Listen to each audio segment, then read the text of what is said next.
us wisdom and strength. We can't do without you anything. Dear Lord, we pray that you bless us with your true happiness, Amen. with your joy Amen. and peace in our life. Amen. Lord, lead us away from hate and anger towards love, Amen. from restless mind and anxiety, give us peace. Amen. Send us, send your peace, O Lord, Yes, which Lord. is the perfect and everlasting, Amen. that our souls may radiate peace. Amen. And Lord, we may think, act, and speak harmoniously. Amen. Loving Father, our gracious Lord, King of Kings, lead us away from dishonesty and deceit toward eternal truth. Amen. Dear Lord, lead us to hope, Amen. faith, and trust, Amen. and allow your peace to fill our heart, our Amen. mind, our lives, and our world. Amen. In Jesus Christ we pray. Amen. Amen. Amen.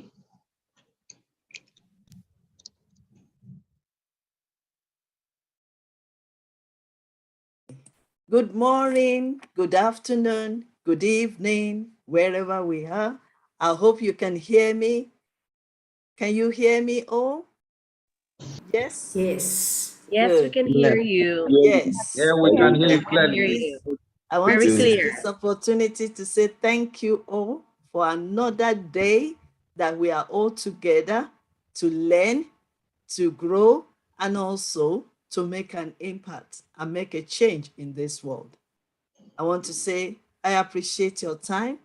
I appreciate your willingness to want to learn with us, because as a leader, we don't stop learning. And it's not only when people listen to us, we also need to listen to others. That's the way we grow. And as a leader, we are here to serve one another. And that is why we are here to reasoning together, learn together. And I want to appreciate your time, because today is Saturday. You can choose to be somewhere else, but you chose to be with us today. And I want to say thank you so much for joining us. So let me quickly.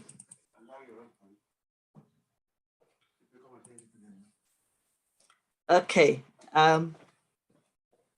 Before I start anything, our wonderful patron of Y.Y.C.I International, my king, my love, my husband, is just about to welcome us all and share his little wisdom with us.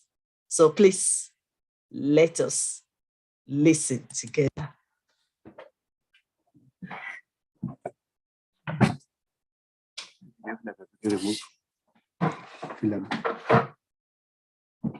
Okay.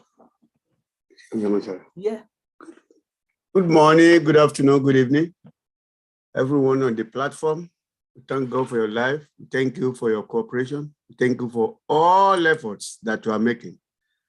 If not because of you, YYCI may not be able, but we thank God for your life and for the life of the foundation, or the woman that established it.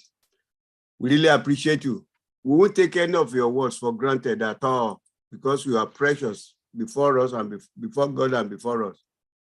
And I will want you to know that whatever you learn today, please take it up, work about it, believe about it, and do whatever you can do about it. Because I believe that no knowledge is lost. And I think you have not come here just to be an onlooker. You have come to be the participant, to do your best and to express your mind to people. And I believe that, yes, whatever any of the teachers says today, you will gain from them. We really appreciate you. We thank you. And we will never forget you because of your contribution to this success of YYCI. Thank you very much. Have a lovely day and God bless you all. Thank you.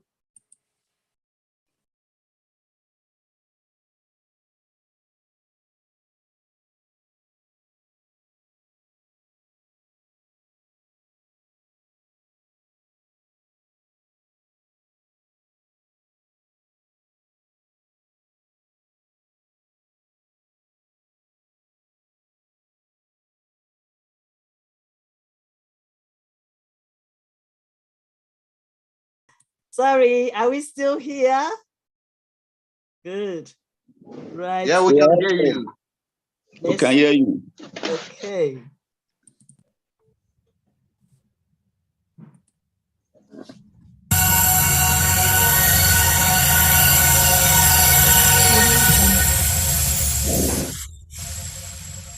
Dr. Elizabeth Lucas is a dynamic and motivation speaker. She is based in the United Kingdom. She is the founder and director of YYCI International. She has been invited to several international conferences to speak and lecture. She is an intelligent teacher, author, and she is a mentor to the younger generation. Please subscribe to YYCI TV on YouTube to watch her amazing videos. You will be glad you did.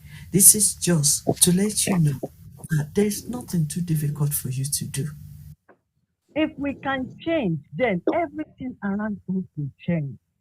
Without wisdom, you can't really create wealth. We're in the world of creativity.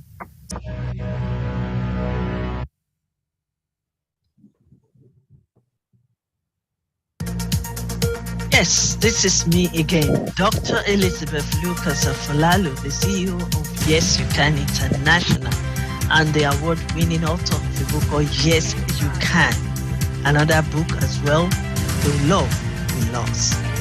So I just want to, if your dream does not scare you, then you need to dream again. Your blood, the gift is in you. You are resourceful. You are blessed, highly favored. You have greatness in you until you discover who you are and your purpose on earth. You will continue to serve others. But you can serve others as a leader. And why are you a leader? Because you are doing something.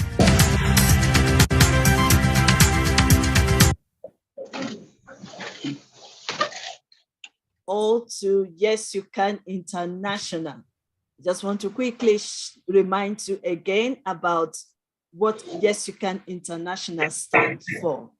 Yes You Can International is about time for youth and youth leader all over the world to take their position and to reign forever. Yes You Can blueprint is time, which is transformation of lives, relationships, mentoring others, inspiring them to do great things, and also empowering them. Yes You Can International's transformation of lives, like I said, is also guiding them through their development, their personal development, and also if they want to start a business or they want to do something for their lives. So we inspire them, we mentor them, and we empower them, and also educate. And that is what it's all about. And I want to acknowledge all our leaders. We have patrons. You just heard from one of our patrons, which is my husband. And we also have King Promise as our patron as well. And we have Queen Nadia and Queen Caroline as our patrons. So we are all welcome to Yes You Can International platform. Today, first of all, yesterday, we started this great journey together for the month of July. And we started with few of our leaders, our mentors and teachers. And if you were not here yesterday, you've missed. But guess what? It's on YouTube. So if you really want to recap, you can join us on the YouTube and learn and learn. Today again is another beautiful day that the Lord has made. Firstly, we will rejoice in everything that we go through because we know that no condition is permanent. We're going through it and we can rise above all our challenges. So today we have another set of speakers, teachers, and mentors because they have gained a lot. They are experts in whatever they do. They have experience, and they also have a great wisdom for us today. And that is why we believe we are all ready to learn from them. Because this masterclass, mindset and transformation, because without renewing your mindset, there will be no transformation. There will be no change. So until we continue to renew our mindset, we will just be going round and round like a circle and wasting our time. But I want to believe as a leader, we are ready to take action. We are ready to be transformed, and we are ready to make an impact in this world. So that is why we are here. And I believe that all our speakers today will share from their heart to us today.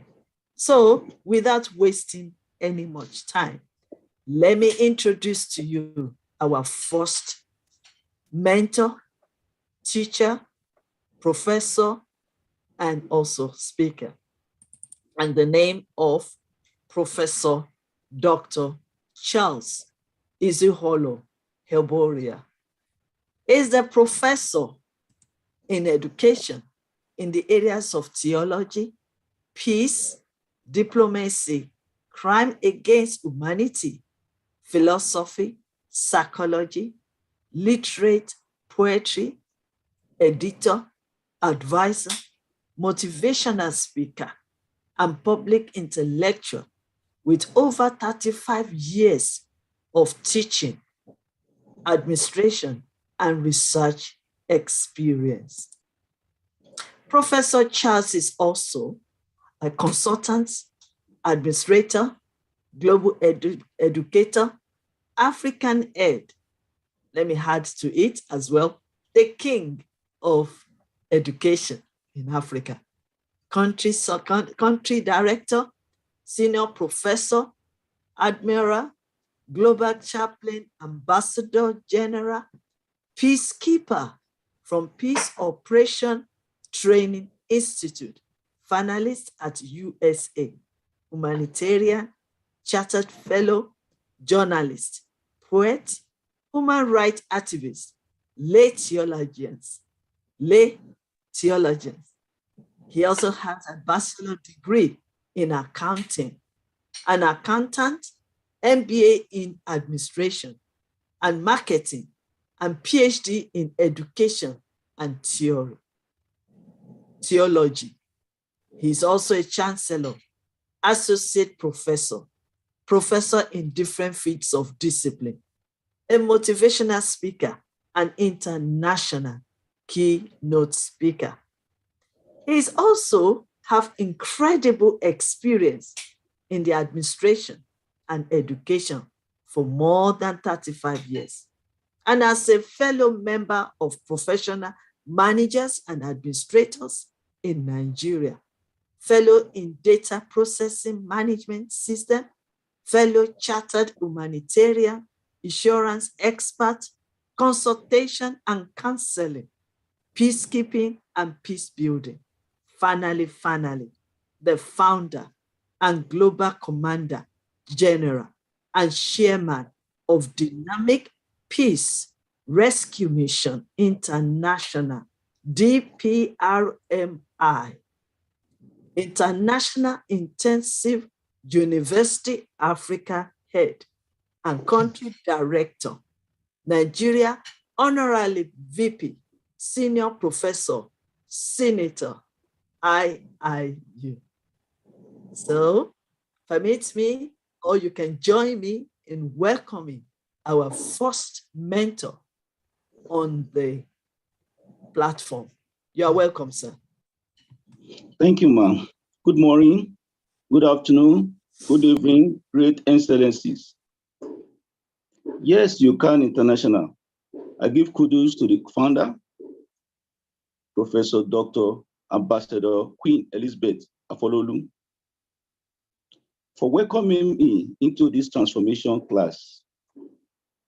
Mindset for peace and unity. Unity is a commandment of God. God is love. It is a law of the celestial kingdom. As we live the gospel and love and serve others, we feel at one with our brothers and sisters, and more in tune with the divine. The quality or state of being made one, unification, a condition of harmony, and a combination and ordering of parts that constitute a whole, unity. For in one spirit, we were all baptized into one body, Jews or Greek, slave or free, and all were made to drink of one spirit. For he himself is our peace, who has made us both one and has broken down in his flesh the dividing wall of hostility. Ephesians 2, chapter 14. The fruit of unity in Ephesians 4, 1 to 16 includes humility, being humble, gentleness, being gentle, patience, we must be patient over everything, understanding and peaceful. These are the fruits of unity, which we all must join hand and uphold. Psalm 133 verse 1 said, "Behold, how good and how pleasant it is for brethren to dwell in unity. God is our refuge and strength, and an everlasting present help in trouble." Psalm 46 verse 1. I pray and hope that with the help of God and our own efforts, we will continue to remain united, because in unity there is strength. The collection of thoughts and beliefs that shape your thoughts, habits, is called mindset. Your thoughts, habits affect how you think, what you feel, and what you do. Mindset is a set of attitudes that somebody has and that are often difficult to change, except with God, with the grace of God. All religions are calling the same one God who created us equally. Why the division? We must have a mindset of unity for peace to reign. But note, test all spirits, whether they are from God. Finally, we shall be judged according to our belief. Ecclesiastes chapter 4, 9 to 12 said, "If two lie down together, they will keep warm. But how can one keep warm alone? Though one may be overpowered, two can defend themselves. A cord of three strength is not quickly broken." Our mindset should always be togetherness.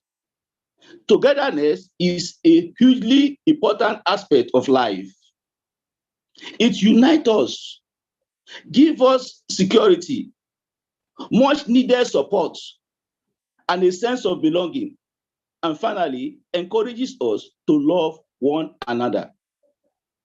Note, we know this all too well at the Virgin group, where we refer to each other as a family. To know we are all in this together is a wonderful thing. Types of mindsets.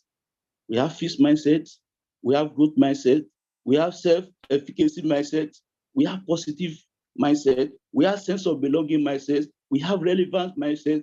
We are going to look at just two here, of which others falls within. What are the two? One, fixed mindset. This is determined by how one have been raised and the experience one have had, though the way one thing can change over time. Having this mindset, you should be able to manage it to bring about peace and unity by allowing God, who created us, to come in, total surrender to him. Then it takes control. Note, fixed mindset is a way of thinking about your own intelligence and ability. Our modern way of thinking should now be by to get our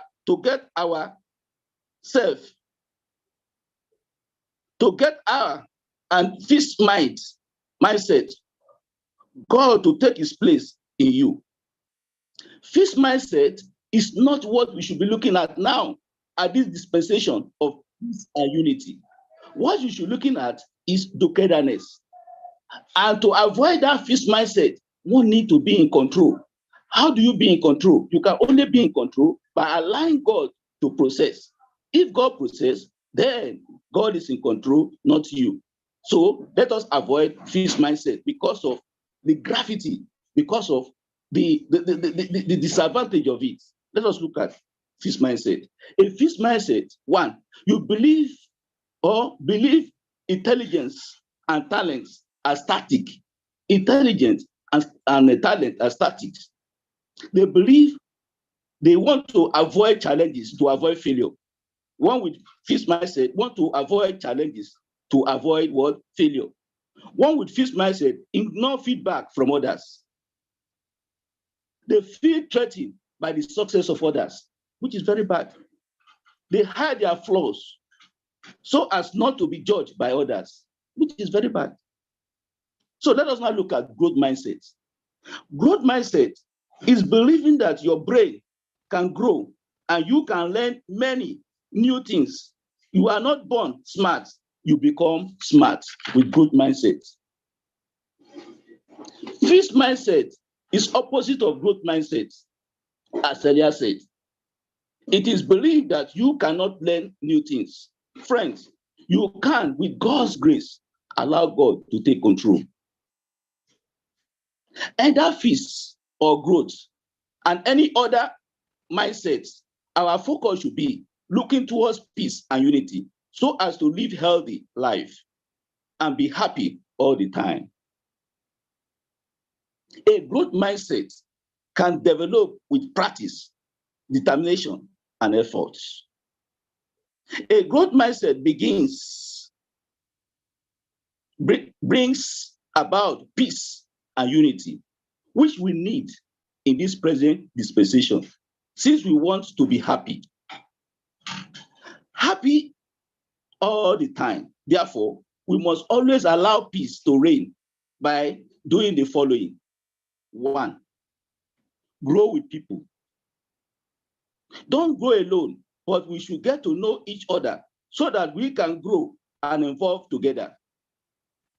Two, we should always stand for inclusion by finding like-mindedness in our differences and embrace individuals' unique ideas and ideas. And finally, promote individualistic. By so doing, peace and unity will uphold. We should always have the presence of a strong executive in our occasion. This is always about others, not ourselves. In so doing, we are building purposeful, meaningful business relationship.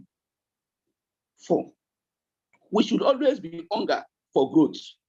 by always seeking for alignment, to connect for opportunity, and be more inclusive by giving others opportunities to grow and sharing credits with others. We should have entrepreneur attitude to grow and evolve together. Growth mindset makes corporate value and workplace culture outdated, thereby eliminating the traps of mediocrity and complacency, stating with themselves and knowing what they solve for, and then drive the same knowledge through their team and the organization.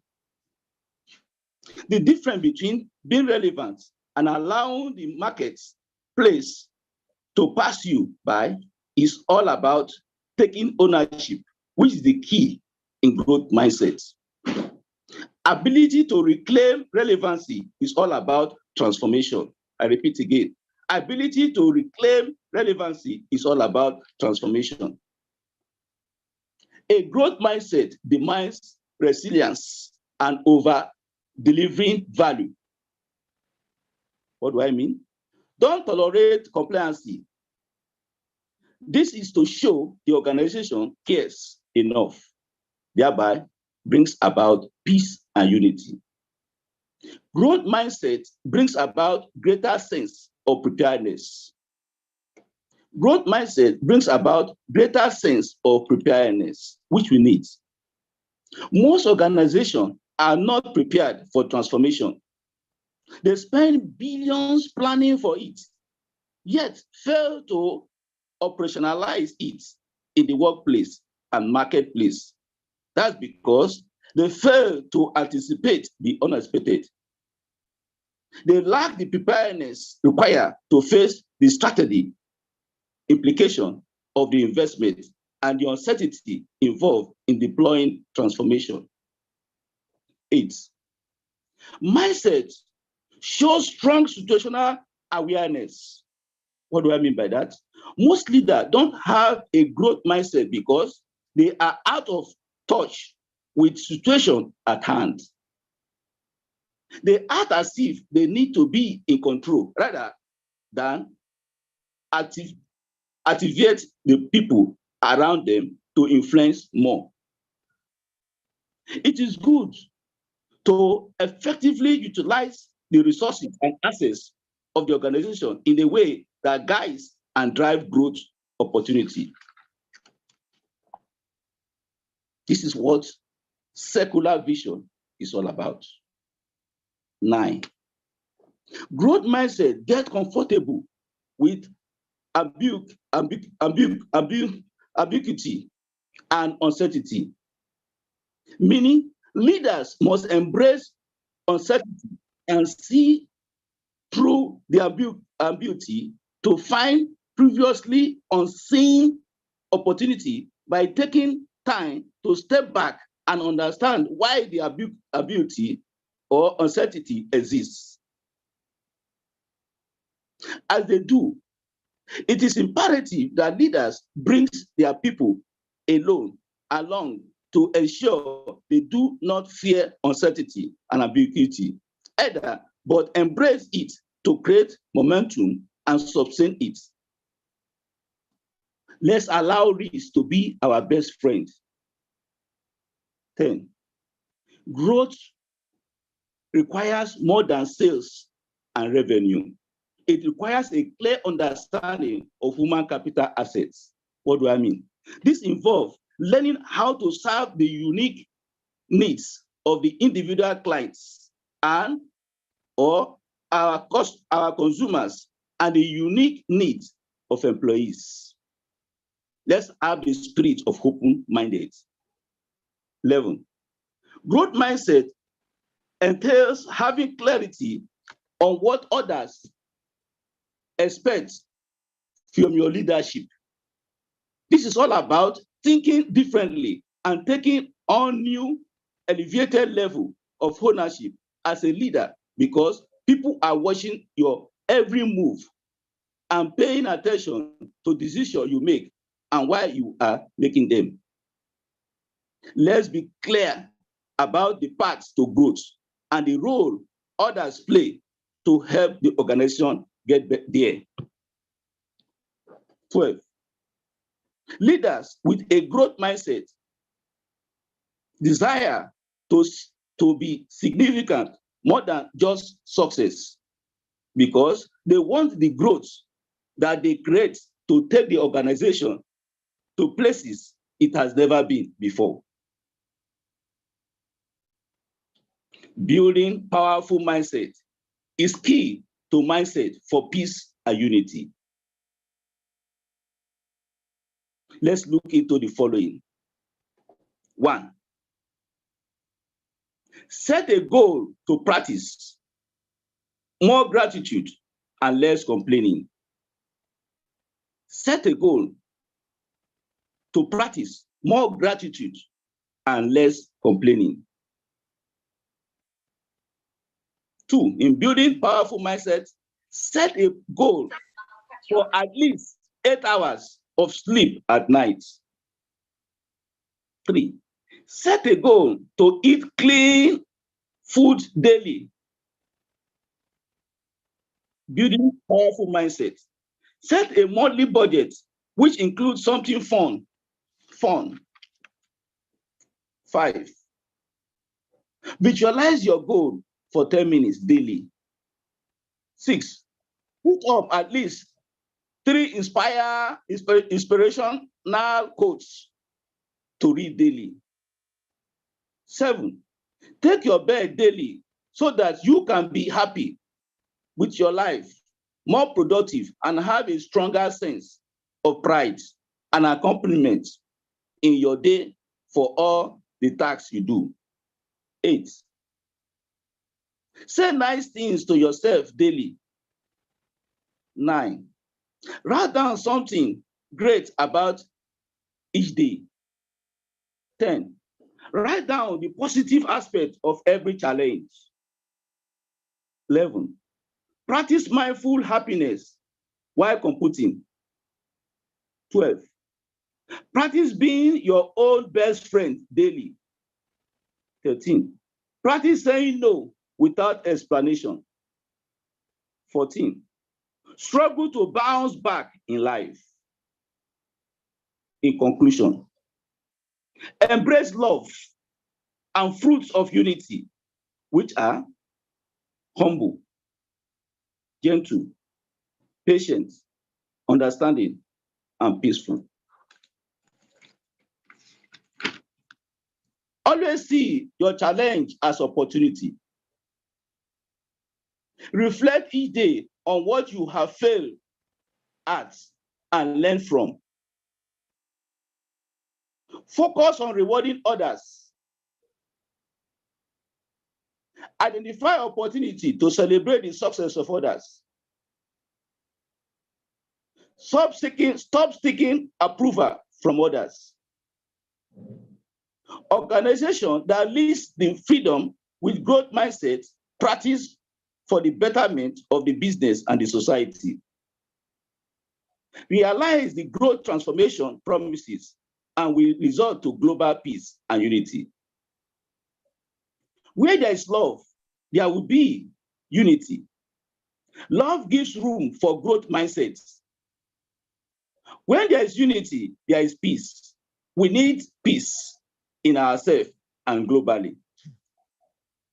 The greatest thing that gives life is love. One is dead when one ceases to love. Without drawing oneself from God brings about sin. The wages of sin is death.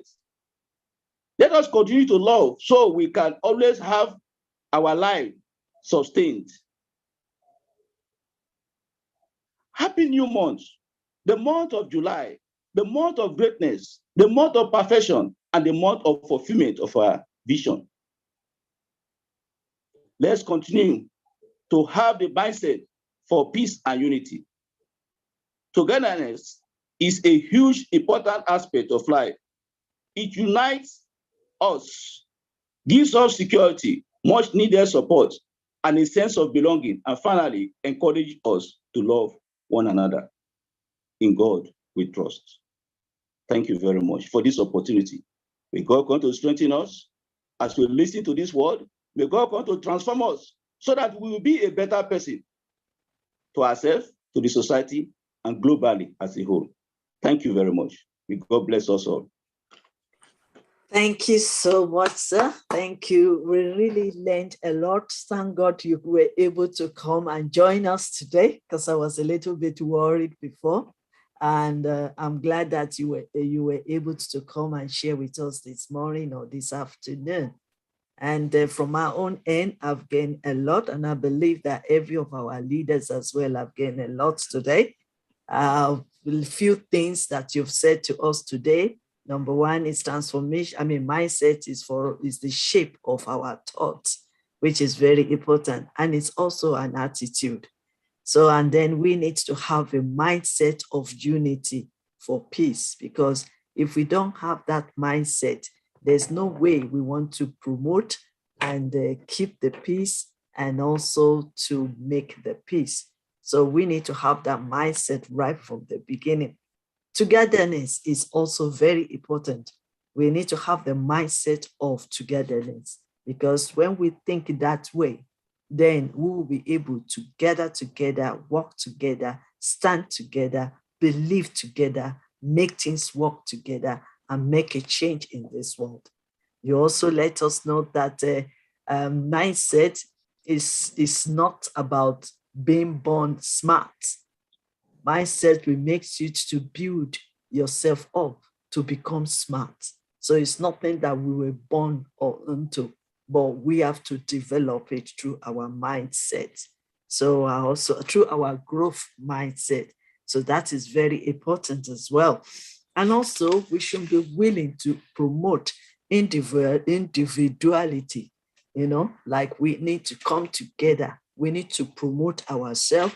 We need to promote our diversity. We have to promote our religion in respect of religion we belong to. We need to also embrace others. We need to embrace the imperfection of others. We also need to celebrate them.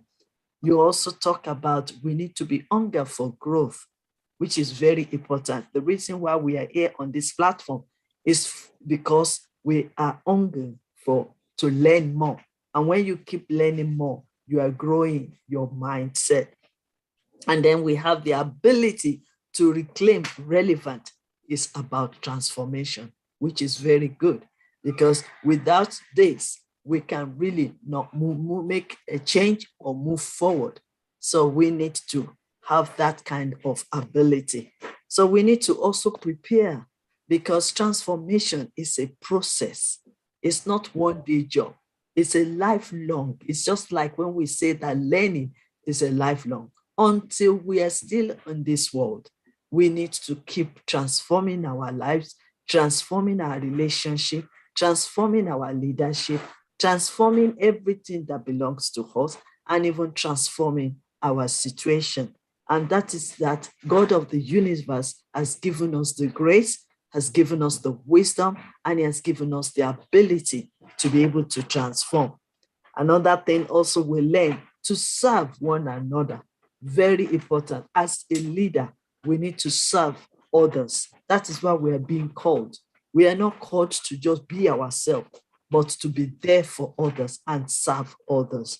And also to set goals for practice, more gratitude and not complaining. And I believe that is very important. We need to stop all these, our excuses, blaming one another, blaming the government, blaming the parents, blaming the situation, blaming where we are, blaming the weather. We need to stop all that, because that doesn't move us to the next level. And that doesn't really makes us to be transformed. But we need to be gratitude, because it says in all things we give thanks to God. And he also says that we should count all our blessings and name them one by one. And you'll be surprised what God is actually doing right now, what he has done for us in the past, and what he's still going to be doing for us in the future. So we practice being ourselves daily. We practice, learn how to say no to without being guilty. Is very important, because if not, we put ourselves in a situation of being stressed, being depressed, because we want to please everybody. But then we need to have that ability to say no to some things. It's just like myself now. I'm learning that, because sometimes when we have these gifts, we have this platform, we have this opportunity, and then we want to say yes, yes, yes to everybody. But we need to categorize it. We need to prioritize it, and we need to manage our time. It's very, very important. And finally, we need to celebrate others. We need to reward others. We need to appreciate others. In doing that, you are inspiring them, empowering them, and also encouraging them. Because in these journeys of life, it's not going to be easy. So, and we have to go through our wilderness. We have to go through all these challenges that we are facing. And even when we overcome one challenge, another one is waiting for you. And that is life. We cannot escape it. So the more we are growing, the more the challenges.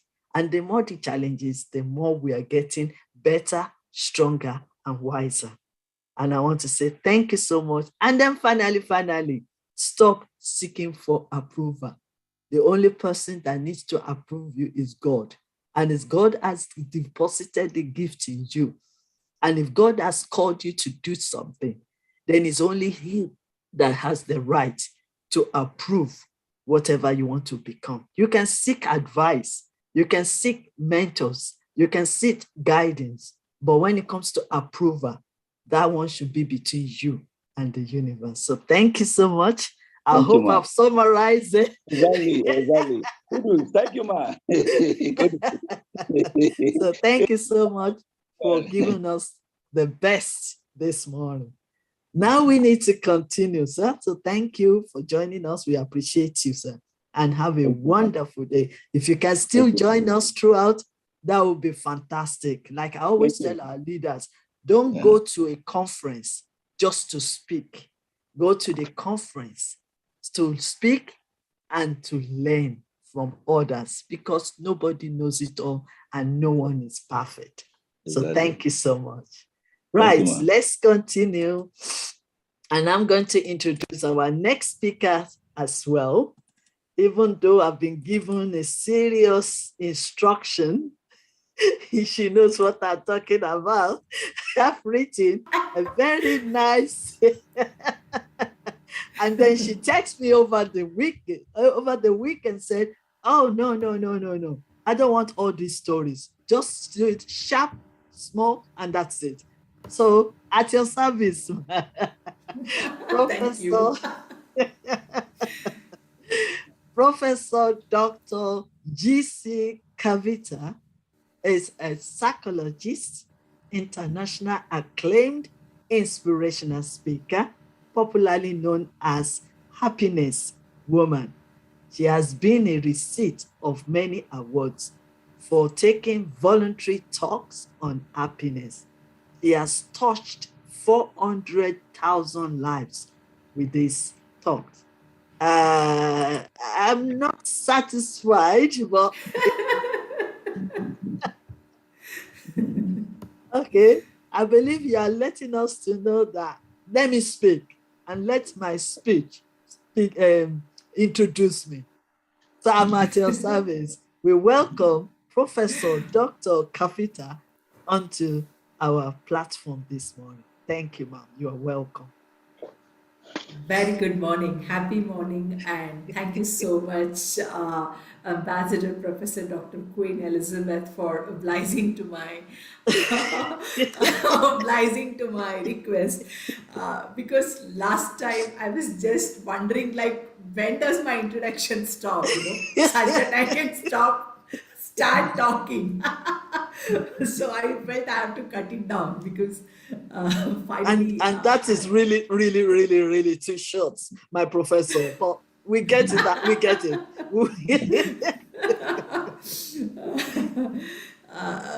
So thank you so much for this wonderful opportunity, and thank you all the wonderful people out here for giving me the opportunity and your time and energy and patience to listen to me today. So, like last time, I'm going to go with the part two of my talk, strategies for a healthy relationship. So we started because being a professor, we always do a recap of what has been taught last time to continue, because the learning always happens from known to unknown. That is the cycle of learning. So going ahead with that psychological insight, so, we all know very well that every human being is a social animal. We need people, we need connections, and the very basic survival instinct is that emotional connections that we all share with each other. Probably it might vary in terms of like how deeply we are connected to somebody, or like is it just an acquaintance, or is it a romantic relationship, or is it something that's something more than being a friend. It could be any relationship, but we all need relationships, and because relationships is what make us survive.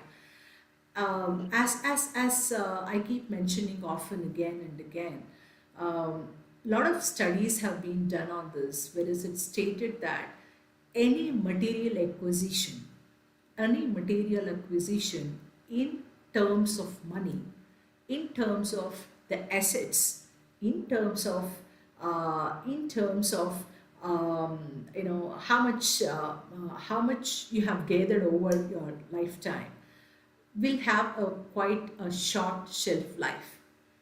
One thing that does not have shelf life is like what you are to your co-human being. What feelings have you given to the co-human being? And what is your importance or your impact of your presence on the co-human being? This is one thing that will never have a shelf life. That will never have a shelf life, because many studies have proven that. Many studies have proven that the moment we take birth on this planet, the first thing we want to be is a good human being. If you really look at the people who are bad, nobody wants to be bad.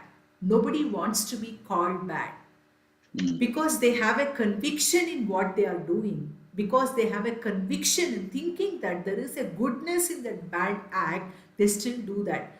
Nobody does a bad act thinking that they want to do a bad act, thinking that they want to do a bad act. So the reason why I wanted to emphasize on this point, I just want one little clarification. Am I more clear like this? Am I more clear like this?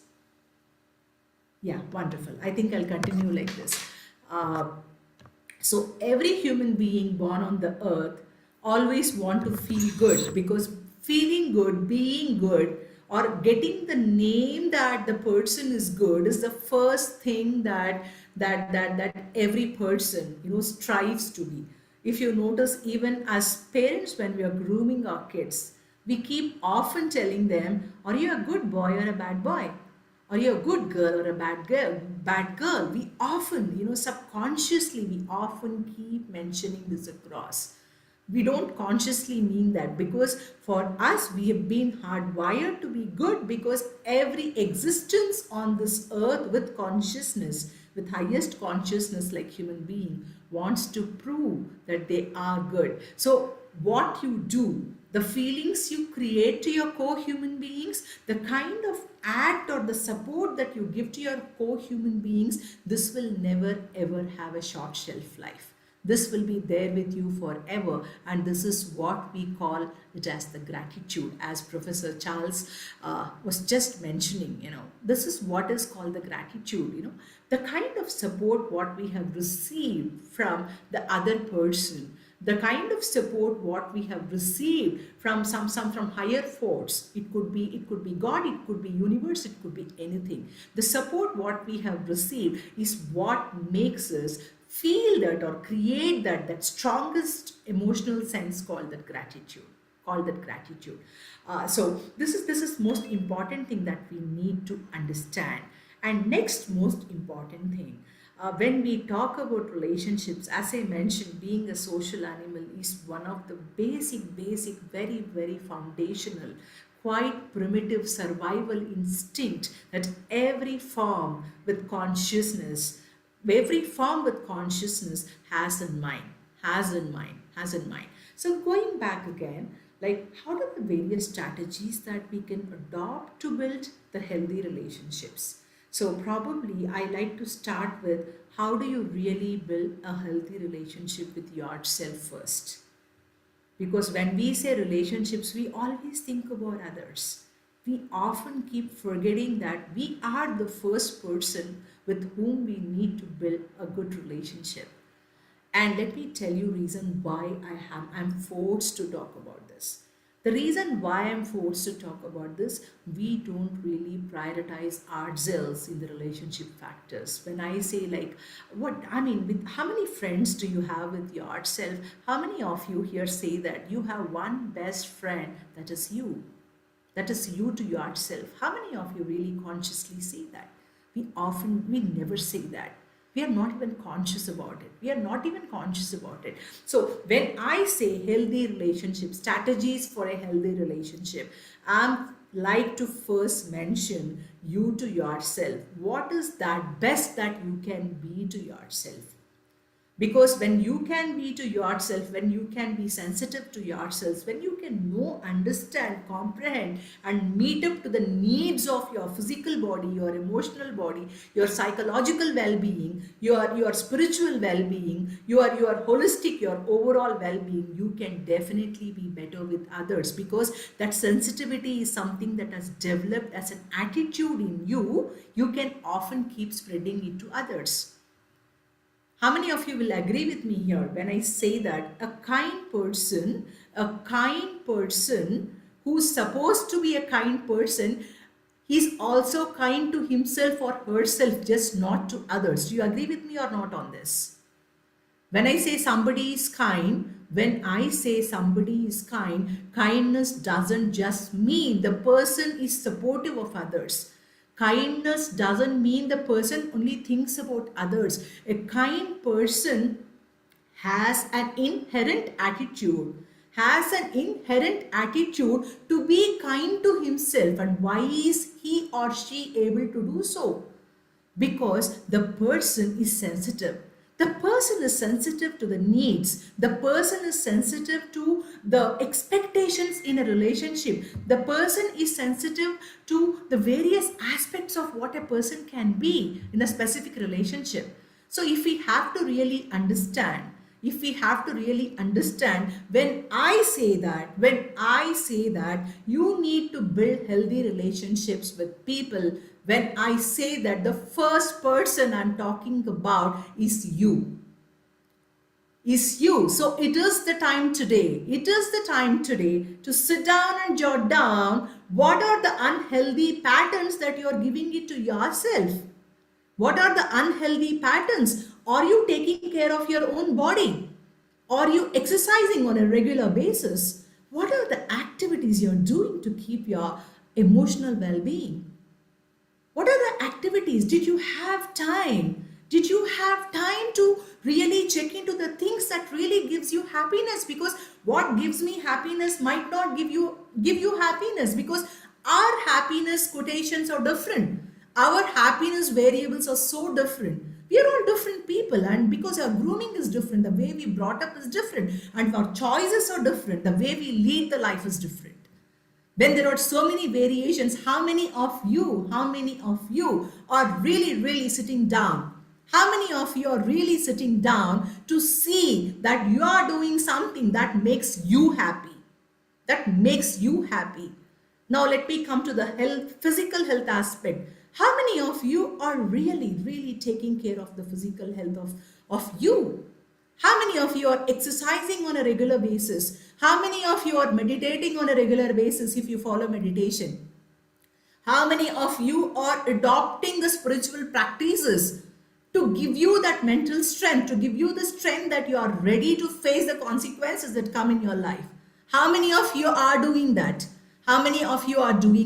So it is time that you really take care of your physical well-being. physical well-being, emotional well-being. I again go back to my dearest brother, Professor Charles. He specifically mentioned that, do you have the guts to say no when you really don't want to do something? How many of you are putting yourself in a situation? How many of you are really putting yourself in a situation and getting stressed out so much that I know few cases that people have taken away their lives because they could not handle the stress that has been caused to their lives? How many of you have developed the ability to say no without guilt, with strong conviction, to state that, yes, I cannot do this, I don't want to do this, so let me not do this. Let me not do this. How many of you have developed the habit of saying no? Let me tell you one thing very clearly, and I have strong conviction when I tell you this. When you develop the ability to say no, when you develop the ability to say no, let me tell you, you are so confident about yourself. You are developing your emotional health. And let me also tell you, I've just seen a text coming up on the screen. Most of the diseases that are caused onto a human being are because of psychosomatic reasons. When I say psychosomatic reasons, let me put it in a very simple common man's language. When I say that most of the diseases are related, they start from the mind, they start showing it, manifesting on the body, and it aggravates, and the treatment also doesn't do it on the body. I like to cite a very beautiful example here. Though it is a traumatic example, but I still call it as one of the most beautiful examples of learning I have seen personally, I have witnessed personally in my life. You all know pretty well that at one point of time, I think in 2000 last year, one phase of COVID was traumatic for every country. We've seen lots of deaths. It could be UK, it could be US, it could be Europe, it could be India, it could be Asia. Name a country. The death toll was so huge. I happened to visit a hospital because somebody wanted some support. So I had to visit a COVID hospital last year. I have seen a 72-year-old man who's pretty close to me. In fact, I went to support him. A 72-year-old man where the doctors have said they have not given the hope to the guy because the lungs have been 70% infected with the virus. We are talking about case one. I'm talking about, and with comorbid conditions. When I say comorbid condition, the 70-plus-year-old man was diabetic. The 70-plus-year-old man had some thyroid issues. The 70-plus-year-old man had some neurological problems. I'm talking about case 2. Let me give the case of case 2 here. Case 2 is a 23-year-old young boy without comorbidities. These two have been admitted in the same hospital. In fact, I was there to actually give some training to the doctors in my city to just give them some kind of hope, because doctors were exhausted. I felt as a social responsibility, I need to do something, and because I may know how to talk and how to really give that solace to the suffering. So I've been there for that. I happened to notice these two cases. Trust me, it's so sad that 20 plus year old boy has lost his life because the treatment was not working on the boy. 70 plus year old man came out of the hospital hale and healthy. So how do we interpret and how do we analyze these cases? This was the situation I was just trying to understand. 70 plus year old man, if you really look into the personality of the person, he's quite a positive guy, a healthy guy. Though having the comorbid conditions, he has the ability to actually see the life in such a positive way. So even with the worst case scenario that has been developed inside him, because his mind was so positive, the treatment started working quite well on the body. This young 20-year-old boy, he belongs to the parents who nurtured him with fear, who nurtured him with lot of negative emotions in his life, even though the problem was not big, but the treatment was not working on the boy. Was not working on the boy. And this is an area that we need to understand. So if you really see in life, every disease that we get is psychosomatic. Let's not forget that. Probably when I say disease is psychosomatic, I mean to say that you might get a disease, you might get it through an outside source, through an environment, but the way the disease works, the day the disease heals in the body is purely psychosomatic. The mind plays a predominant role. So maintaining your emotional well-being, maintaining a positive attitude towards life, and looking at life in a quite a positive perspective, that's pretty important, just not for yourself. When you are positive, your people around you become positive. Your family becomes positive. That you groom the children in a positive way. The environment around you becomes positive. The environment around becomes positive. I can give you a small example of my own story. Because I often keep hearing this from people. When Kavita talks, there is a vibrance of energy around her. She throws that energy. I was just thinking, like, would it be the case even with a person like who's crying, wailing all the time? When we come back and when we study, we notice the same. Just imagine yourself sitting near a person who keeps crying, wailing all the time, feeling negative about the life all the time. Just sit with that person for half an hour. Trust me, you come back home so tired. You come back so. Do you all agree with me or not? Can I just see some message, some text cropping up? When you sit with a person who holds this, trust me. You know, the energy is so contagious, whether positive or negative, because we are all very limited beings. We think that the physical body, what we hold, is everything. What we don't understand, cut your brain. Can you see your thoughts?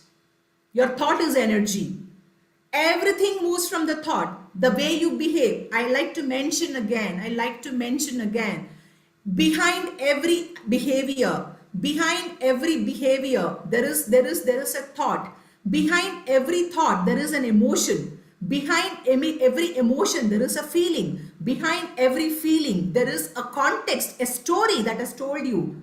He has hurt me, so if I am alone, probably I might be hurt again, because there is a story. Behind every story, there is an experience. Do you all agree with me or not on this? There is an experience. So your thought, when you cut your brain, you cannot see your thought. And fortunately, unfortunately, everything what we do, the way we talk, the way we move around, the way we do things, everything is from here. So we have to understand that we are all energy bodies. I'm adding a little spiritual element in my talk today. So the energy what you carry is contagious. As I just go back to my previous example. When you are a happy person, a positive person, and believe and have faith, things are really gonna work. They will work. There's no denial in that at all. But when you are a kind of a person who is so negative about life, who has a very negative outlook towards life, and who believes life doesn't work, and you don't build the resilience to face the failures. And as again I take another quote from Professor Charles here again. Nothing is positive. My grandfather used to tell me, don't be so happy of what is happening now, because when you are so addicted to happiness, tomorrow when you face something bad in your life, you'll be addicted to badness also. Don't be so happy, don't be so sad. Nothing is temporary, nothing is permanent. You know, when you have to talk about relationship with yourself,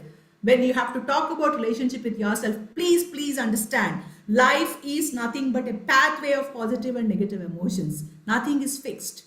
I might be very happy today talking, but tomorrow there's no guarantee this is going to happen to me. I need to be ready to ensure I'm ready to face the failures.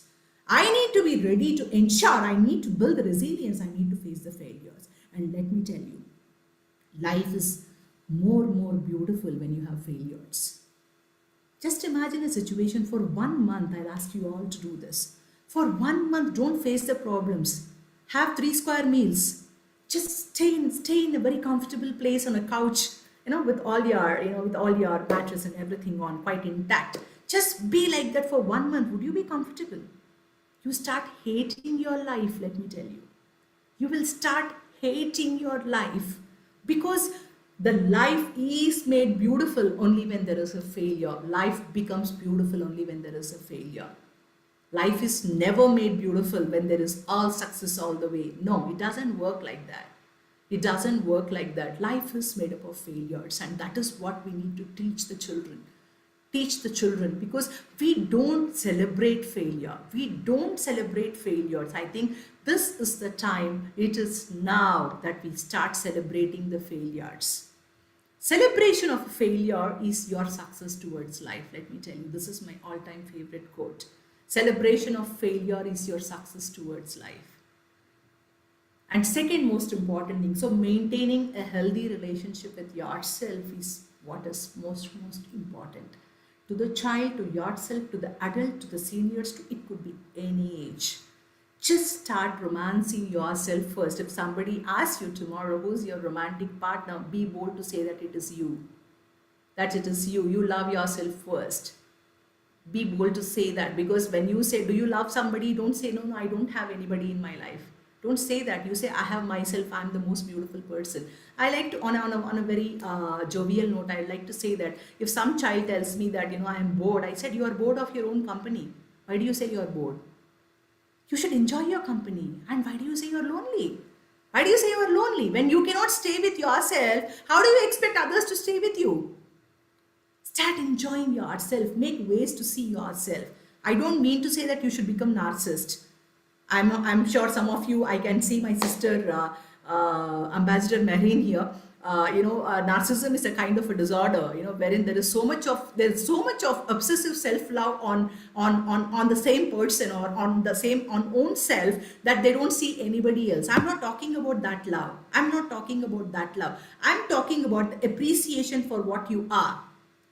Because first, it is time that you start appreciating your own existence on this earth. Your own existence on this earth, start appreciating. When you start appreciating, you start seeing the beauty in the other person. Beauty in the other person. I tell you, the biggest poverty in this world, as I keep often mentioning again, is not for the poverty for hunger. It is poverty for love. Poverty for love for yourself, and poverty of love for the co-human being.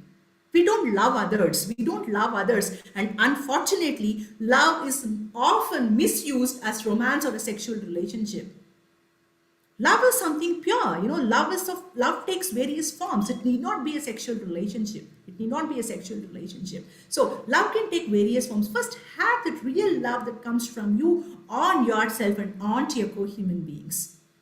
Second most important thing, when you are talking about a healthy relationship, we are talking about, I see, because this especially I like to mention, because I can see there will be many youngsters here who are on dating, or like who already are in couple relationship. I like to talk about this to especially addressing them, or the couples who already are married, so this is one thing, because our movies, our films, our music talks about, I cannot live without you, or you make me complete, or you are my everything, and there is nothing like that. So I think it's all good. We all enjoy that for some time, but let me honestly tell you that obsessive passion is a big disaster in any relationship. Most of the relationships fail because during the dating phase, everything looks so rosy. But as we keep moving on, the kind of expectations what we had, it doesn't come anymore, because during the dating phase, the most important thing a couple looks at each other is possessing or owning the other person, because the whole objective is owning the other person. When you are really crazy about owning the other person, the other faults and other things what appear on the surface layer, at the surface layer, doesn't appear much or doesn't really create a big impact. But as you are moving on and on and on, once you know you have owned the person, the kind of expectations what you started expecting on the other person doesn't stay on the relationship anymore. So you start looking at faults, and the reason for the high divorce rates of late is also that. So this is the second most important thing. Don't have a passion that is so obsessive. No obsessive passion. No obsessive passion. Have a passion where you have your own individuality. No individuality, because in the obsessive passion there is a slavery, because you want to become other person, you want to be everything to the other person. Never have a relationship, where you become a slave to the other person in terms of emotions. Never do that. Obsessive passion is not healthy in any relationship. A relationship is healthy when there is an individuality that is being maintained.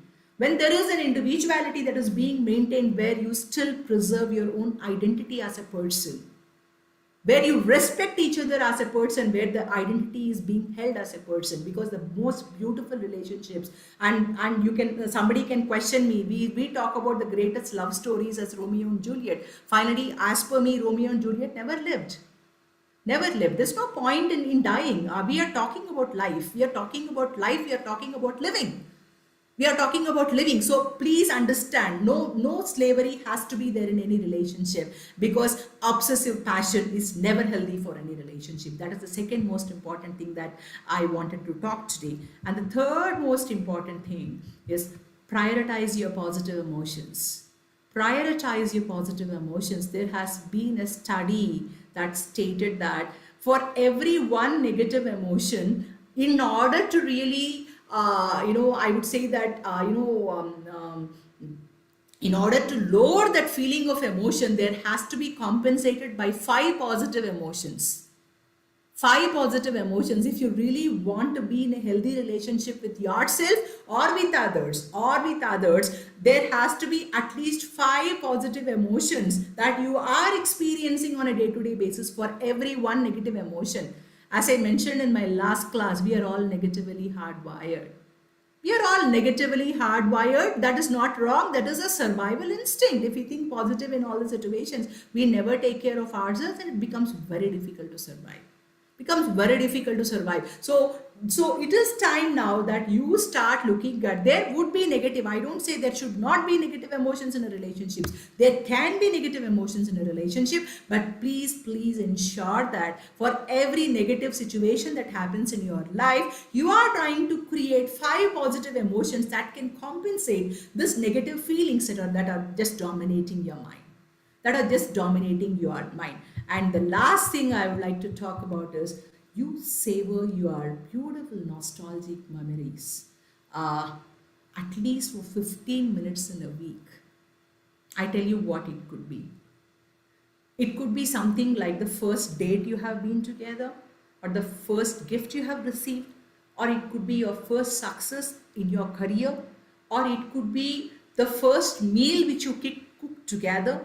It could be the first beautiful moment of your life.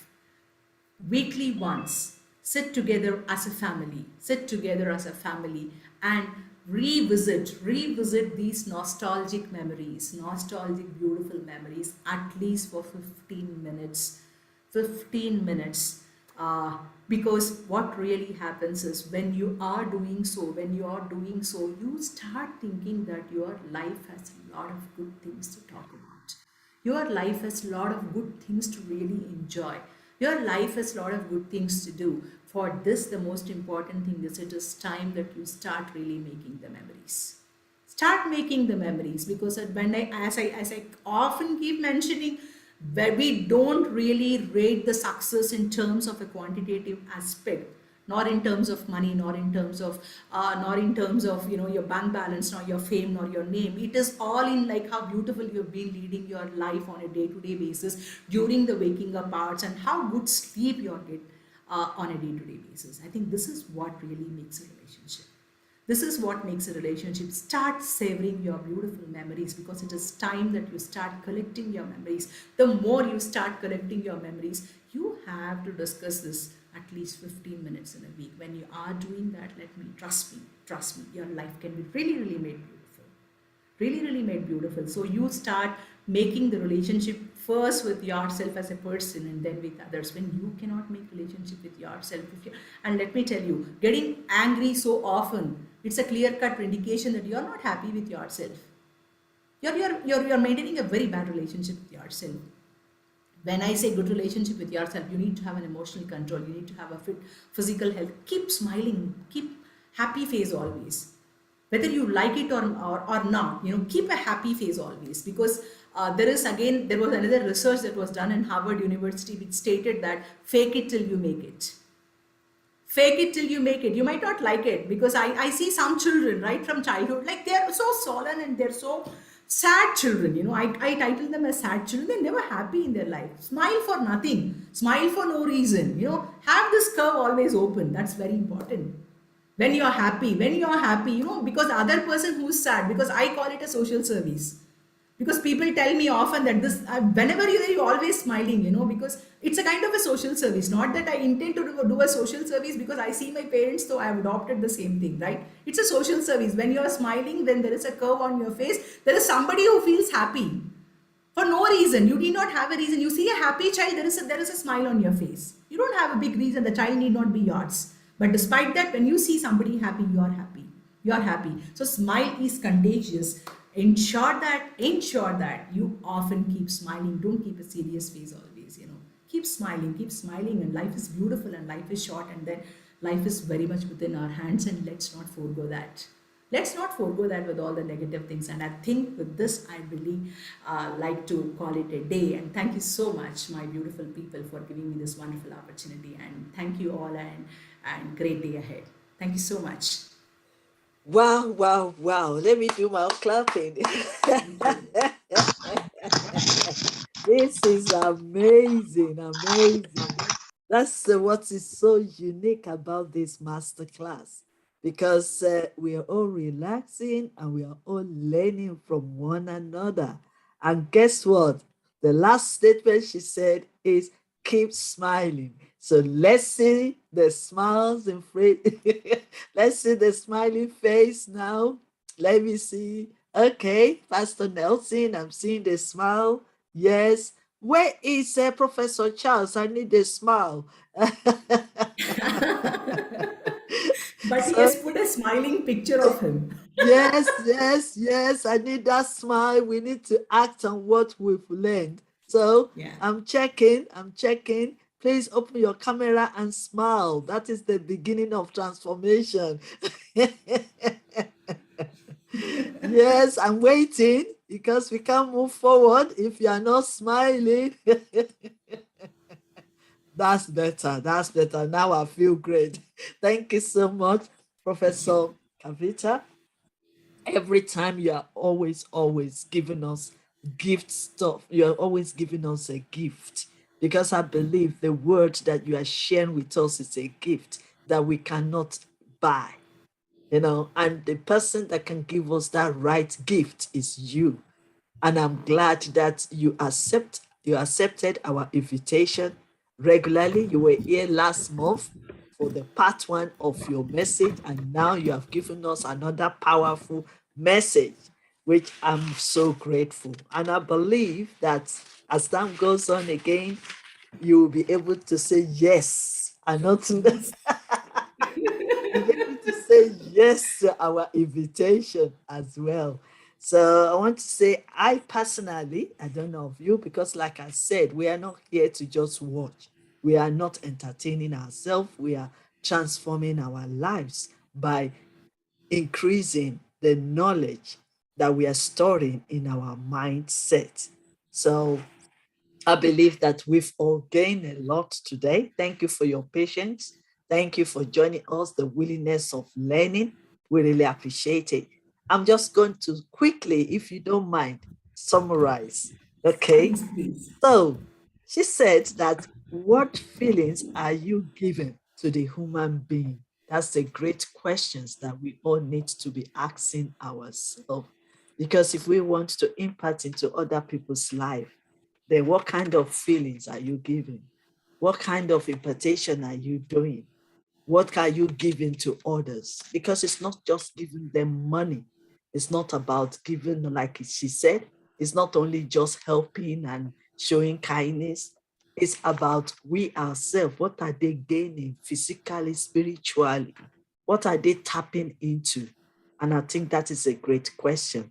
She said we should be sensitive to ourselves and we should have an attitude of impacting into other people's life. Let it be a duty for us that immediately we open our eyes and leave the room or leave our house to go somewhere, either in class or anywhere, be willing, be ready to impact, be willing to influence, because we are the light of this darkness, and we can only light the light in the darkness. So we are here and we are there for a purpose. So our attitude counts, our character counts, our behavior counts, and even the way we present ourselves is very important.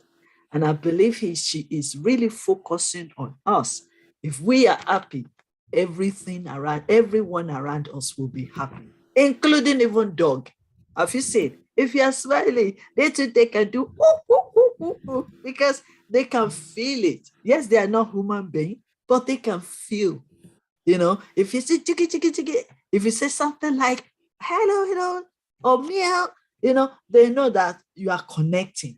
So even the dogs, even the cats, all of them, they will experience your own happiness. And I like the way he said that we need to focus on ourselves. I always say something. You can only give what you have.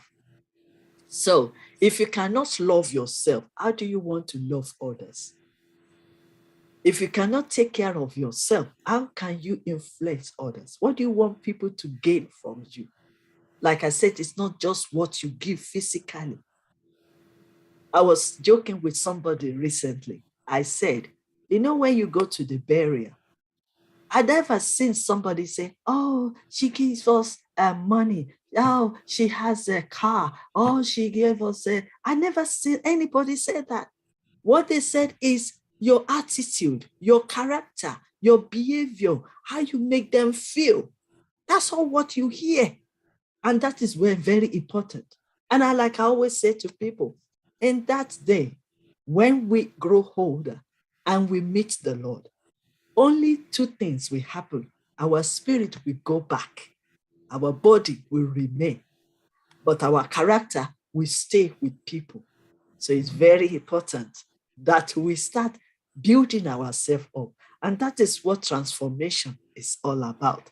So she really encourages us to focus on our self-care, our physical care. If you have to do exercise, if you have to change your diet, if you have to do anything to make you feel happy, to make you feel free, to make you feel relaxed, because whom you become will reflect every other person around you.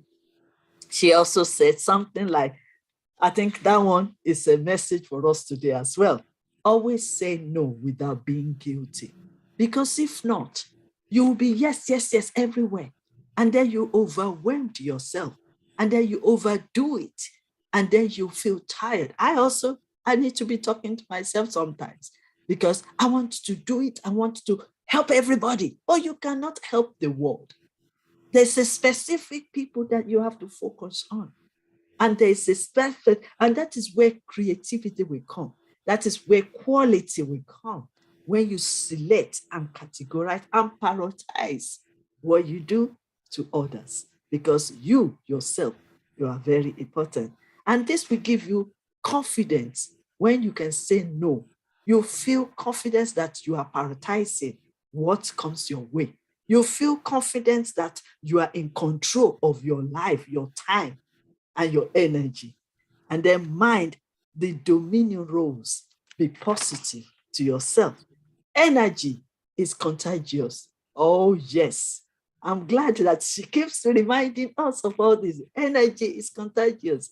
If you're full of energy, bubbling, oh, everyone around you, some of them might complain, but guess what? They are also enjoying your presence because you're bringing the energy.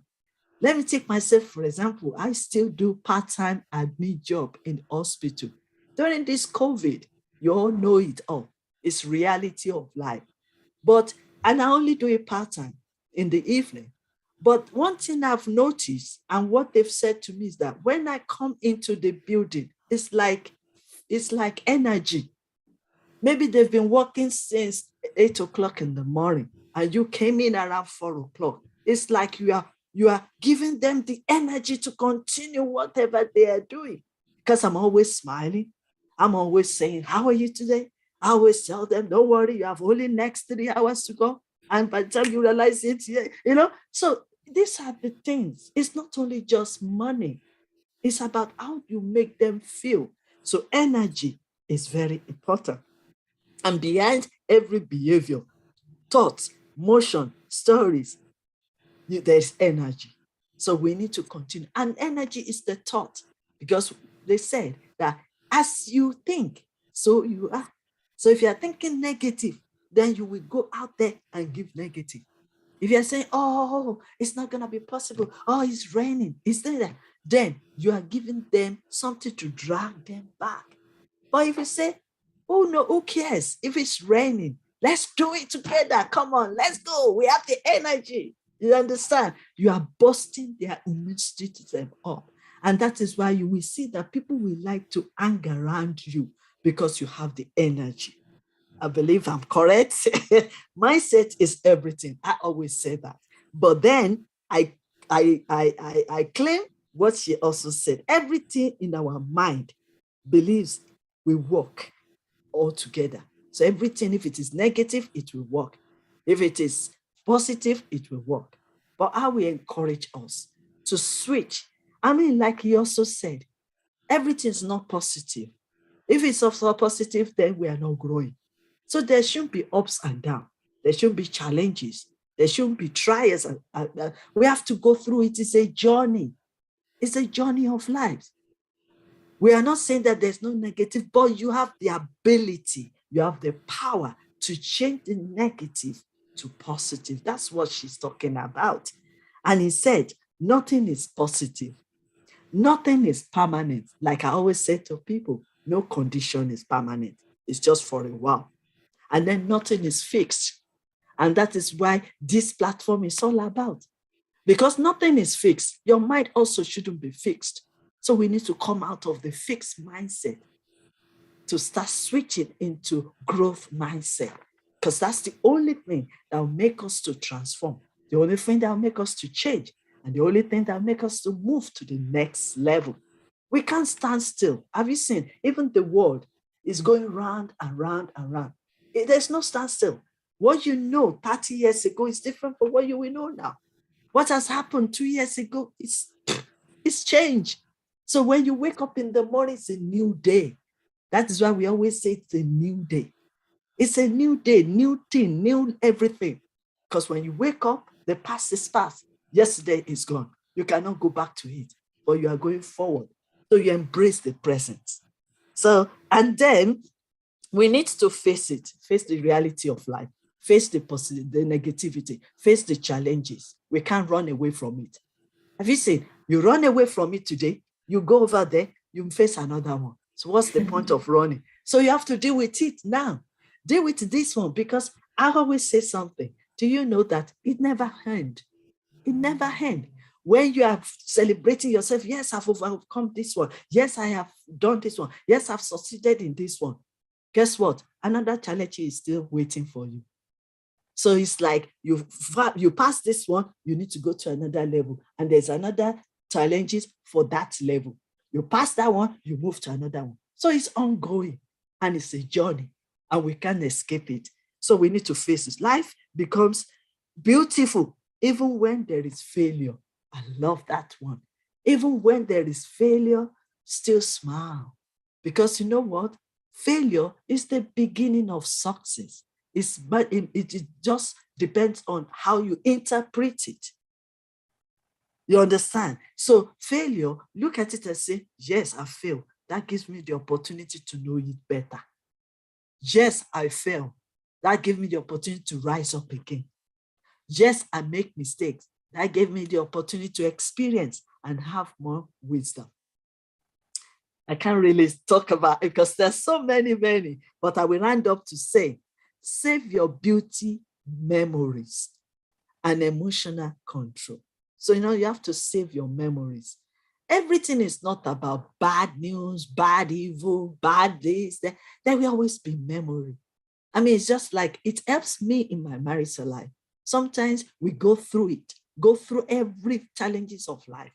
But what keeps us going is the first thing we say, we love you, I love you. The first thing we went out, the first thing we say, I do to one another. Start singing that and celebrate. And knowing that you that have gone through that and you enjoy it, you are still going to enjoy more. Because when there is life, there is still hope. And there is hope for tomorrow. So enjoy your memories. Let it come to you, because that will give you strength to move forward. But if you are thinking about bad deeds, then it will make it even worse. And we don't want to be worse. We want to get better.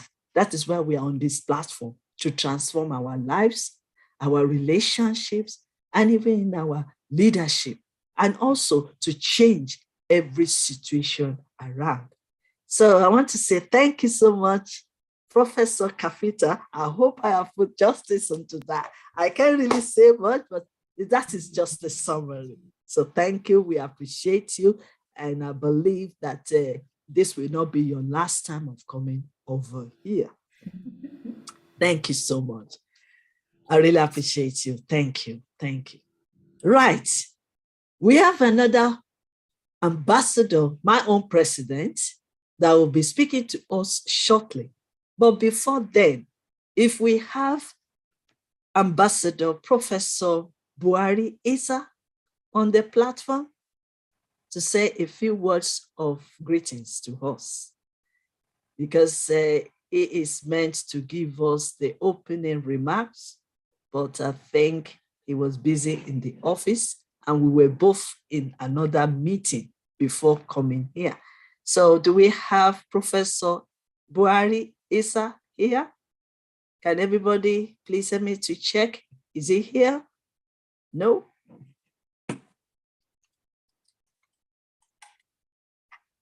No. Okay. So without wasting our time, because probably we join back again because he has the word for us. Let me just, you won't believe what I'm struggling with here, mouse. And I need to put the next speaker on. Okay, let's introduce our next speaker to you. I hope he's here. And that is our one, wow, my great president, Ambassador Mr. Afolabi Timothy Olaniyan Obalola. I hope he's in here. Is he in the platform? Can I hear your name? Oh, good. Okay, let me introduce you first. Ambassador Afolabi Timothy is our president of World Peace and Climate Change Diplomatic Organization. He's also a YYCI Youth Ambassador in Nigeria. He's the Global Ambassador of Gender-Based Violence for Global Youth Movement Against Gender-Based Violence. He's also the Special Assistant Administration to the Global President Independent Pan-African Youth Parliament. He's also a Marketing Ambassador to Volunteer Science of Northeastern University, Buxton.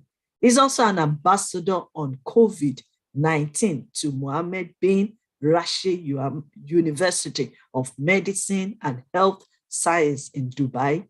He's also a national president, Nigeria Youth Platform, Piano a pioneer or founding member, African Indigenous Center for Sustainable Development Goals. He's also the director of Student Mobilization African Youth Summit and convener of National Leadership Summit. He's also the National Vice President, Southwest, National Association of University Students, and National Vice President, Special Duty, National Association of Kogi State Students, and Chairman Electoral Committee of Nigeria Institution of Surveying Students. He's also a disciple, mission, and evangelist secretary of ECOWA Student Ministry, and the National Deputy Synod Clerk, National Association of Kogi State Students, and the Chairman Electoral Committee, National Association of Kogi State. I think I need to visit that office, Kogi State. Executive President, National Association of Kogi State. Right. Okay. Financial Secretary and Bible Studies Secretary of ECWA. And finally, Welfare Director of National Association of Kogi State. Right. Allow me to welcome Ambassador Afolabi Timothy Obalola to our platform to come and share with us his great thought on climate change and peace. Because we all have been talking about this, but we need to gain more knowledge on climate change. You're welcome, sir.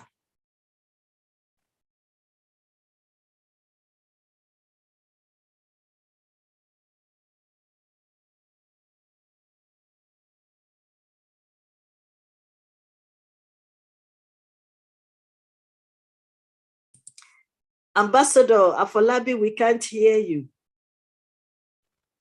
So you need to restart. You need to restart again. Okay. First, I want to appreciate Professor Dr. Queen Elizabeth Lucas Afolalu for this privilege given to us to participate in this international conference. Thank you very much, ma. She happens to be the global chairperson, World Peace and Climate Change Diplomatic Organization Board of Trustees. Thank you for the opportunity to represent you here in our platform. Thank you, ma'am. Professor Charles, thank you, sir, for always, I'm learning from afar. You will not know what you are doing for us. Thank you very much for teaching us, especially on peace. I'm grateful, sir. And then our mother, Professor Kavita, wow. Thank you very much for your presentation. It's a beautiful one, especially at this time that the world is turning upside down. We actually need to be happy, in every area of our life. So I'm grateful for your presentation. Pastor Nelson, thank you for always being there for us. I'm very happy to always have you on the platform.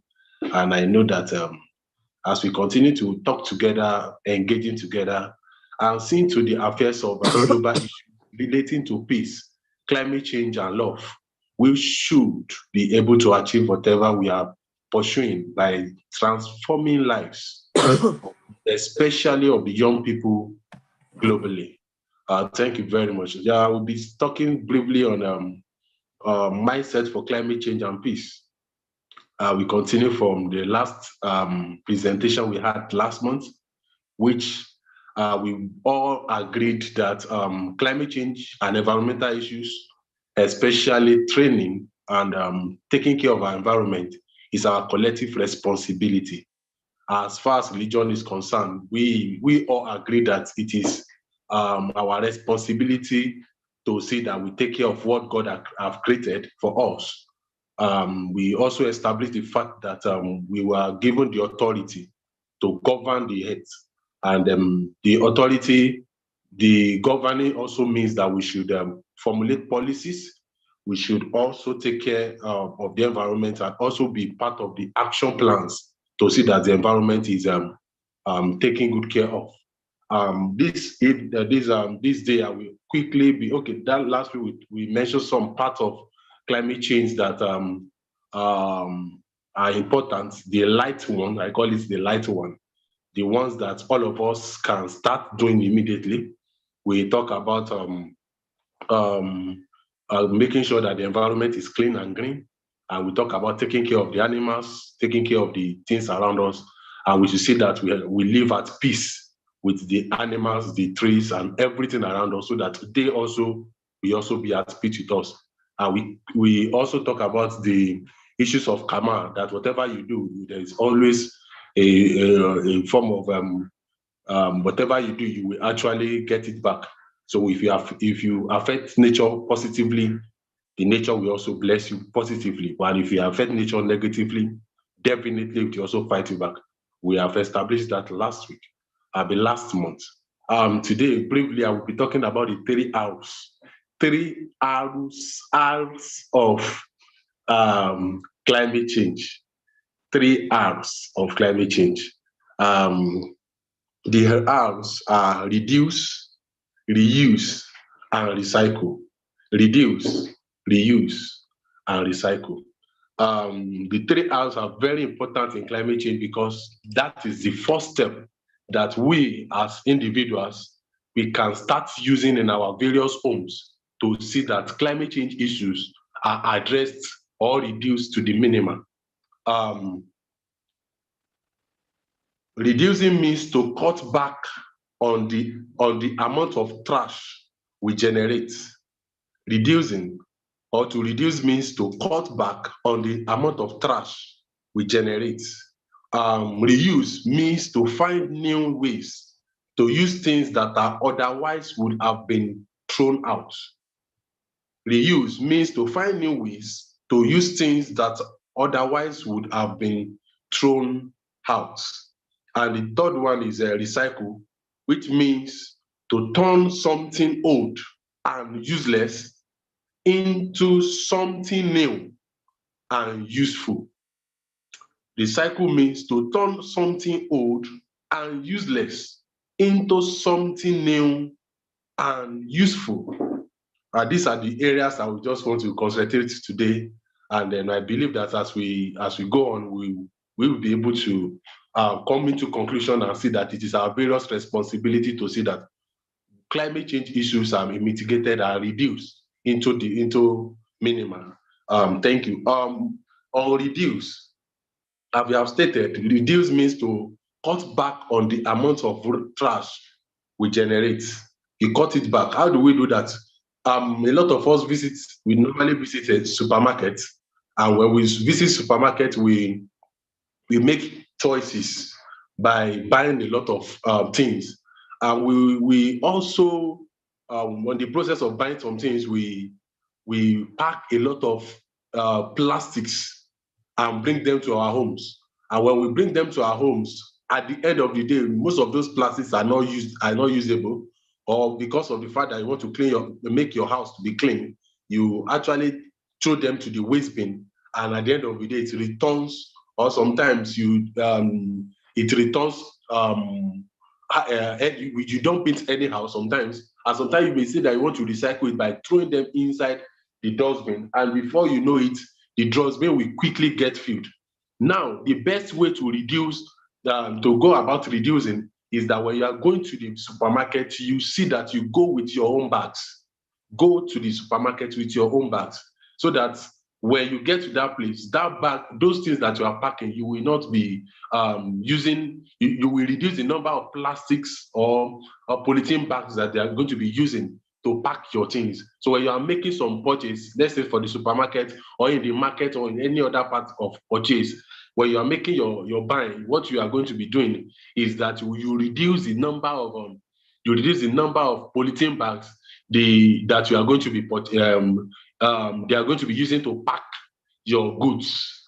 So it's important that you go with your stuff yourself, so that at the end of the day, those nylons will be reduced, and it will now reduce the number of trash that you are going to be generating.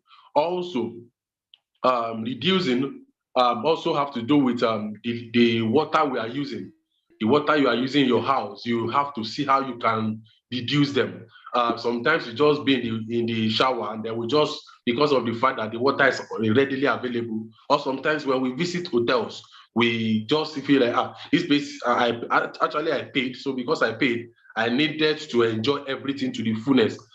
We advise that you reduce the total number of water you are wasting, so that the people that are within, or the people that are around, can also benefit from the water that you are using. So when you use water minimally, other people can have access to water. So we advocate that we should reduce the number of water we are using.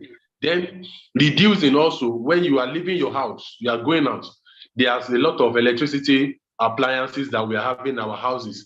We should reduce them. Like, if possible, when you're going out, switch off your lights, switch off all lights. It will also help you. It will also help you, because sometimes there may be fire outbreaks, or it is spark in the electricity setup in your homes, and those things can cause a form of shutting down or burning of your house. So by hopping most of those electrical appliances, you are reducing the total number of energy generating or generated, so at that particular time. And you also reduce your cost. You reduce your cost if you on all your lights, especially when you are using a prepaid meter, where you have on all your lights, whether you are inside the house or not, you on all your lights. It's going to affect, or it will make your prepaid meter, to finish quickly, which means that you are going to be needing another money to purchase another prepaid credit for your light. So reducing also means that you switch off your light when you are going out, and even when you are in the house, the lights that you are not using, you should switch them off. Then your fridge should not be running 24 hours. Your AC should not be running 24 hours. Sometimes, because the AC is generating fresh air from outside, and is releasing very cold or chilled air to you inside. And what it's doing is also generating the heat inside the house, and it's releasing into the atmosphere. So when sometimes you are in the house, reduce all those things. You should remove or switch them off for some time, so that they can also rest. Your fridge should not be working 24 hours. It will also even spoil the fridge, which will also affect your economy, your money. So switch them off for some time to rest. And when you switch them off for some time to rest, it will reduce the number of electricity you are consuming, which will also benefit you. It will benefit you, and it will benefit even the people living around you. So it's very important that you reduce all these things. Then there are some things we don't need. There are some things you yourself know that you don't need them. So when you have them in bulk in the house, you don't need them. Just give it out. And those people that are using plastics, like bottled water, you are buying bottled waters, and then when you finish drinking, you just throw the bottle away. Find a way at which you can reuse them. Like, if you are using glasses, like glass stuff, you bought a glass stuff, and then you think that is not going to be useful. Instead of throwing it away, you can think of other things you can use it for. It helps so that those things can be utilized by another person. And then by reducing, you can reduce your wardrobe. Which will reduce the number of water you are using to wash. You can reduce them. And then sometimes when you look around and you say that there's some people that are in need of those things that you are not using, give it out, so that you reduce the number of things that are in your house. Okay, and we quickly move to reuse. Reuse means to find new ways to use things that otherwise will have been thrown out. Find a new way to use the things that otherwise would have been thrown out.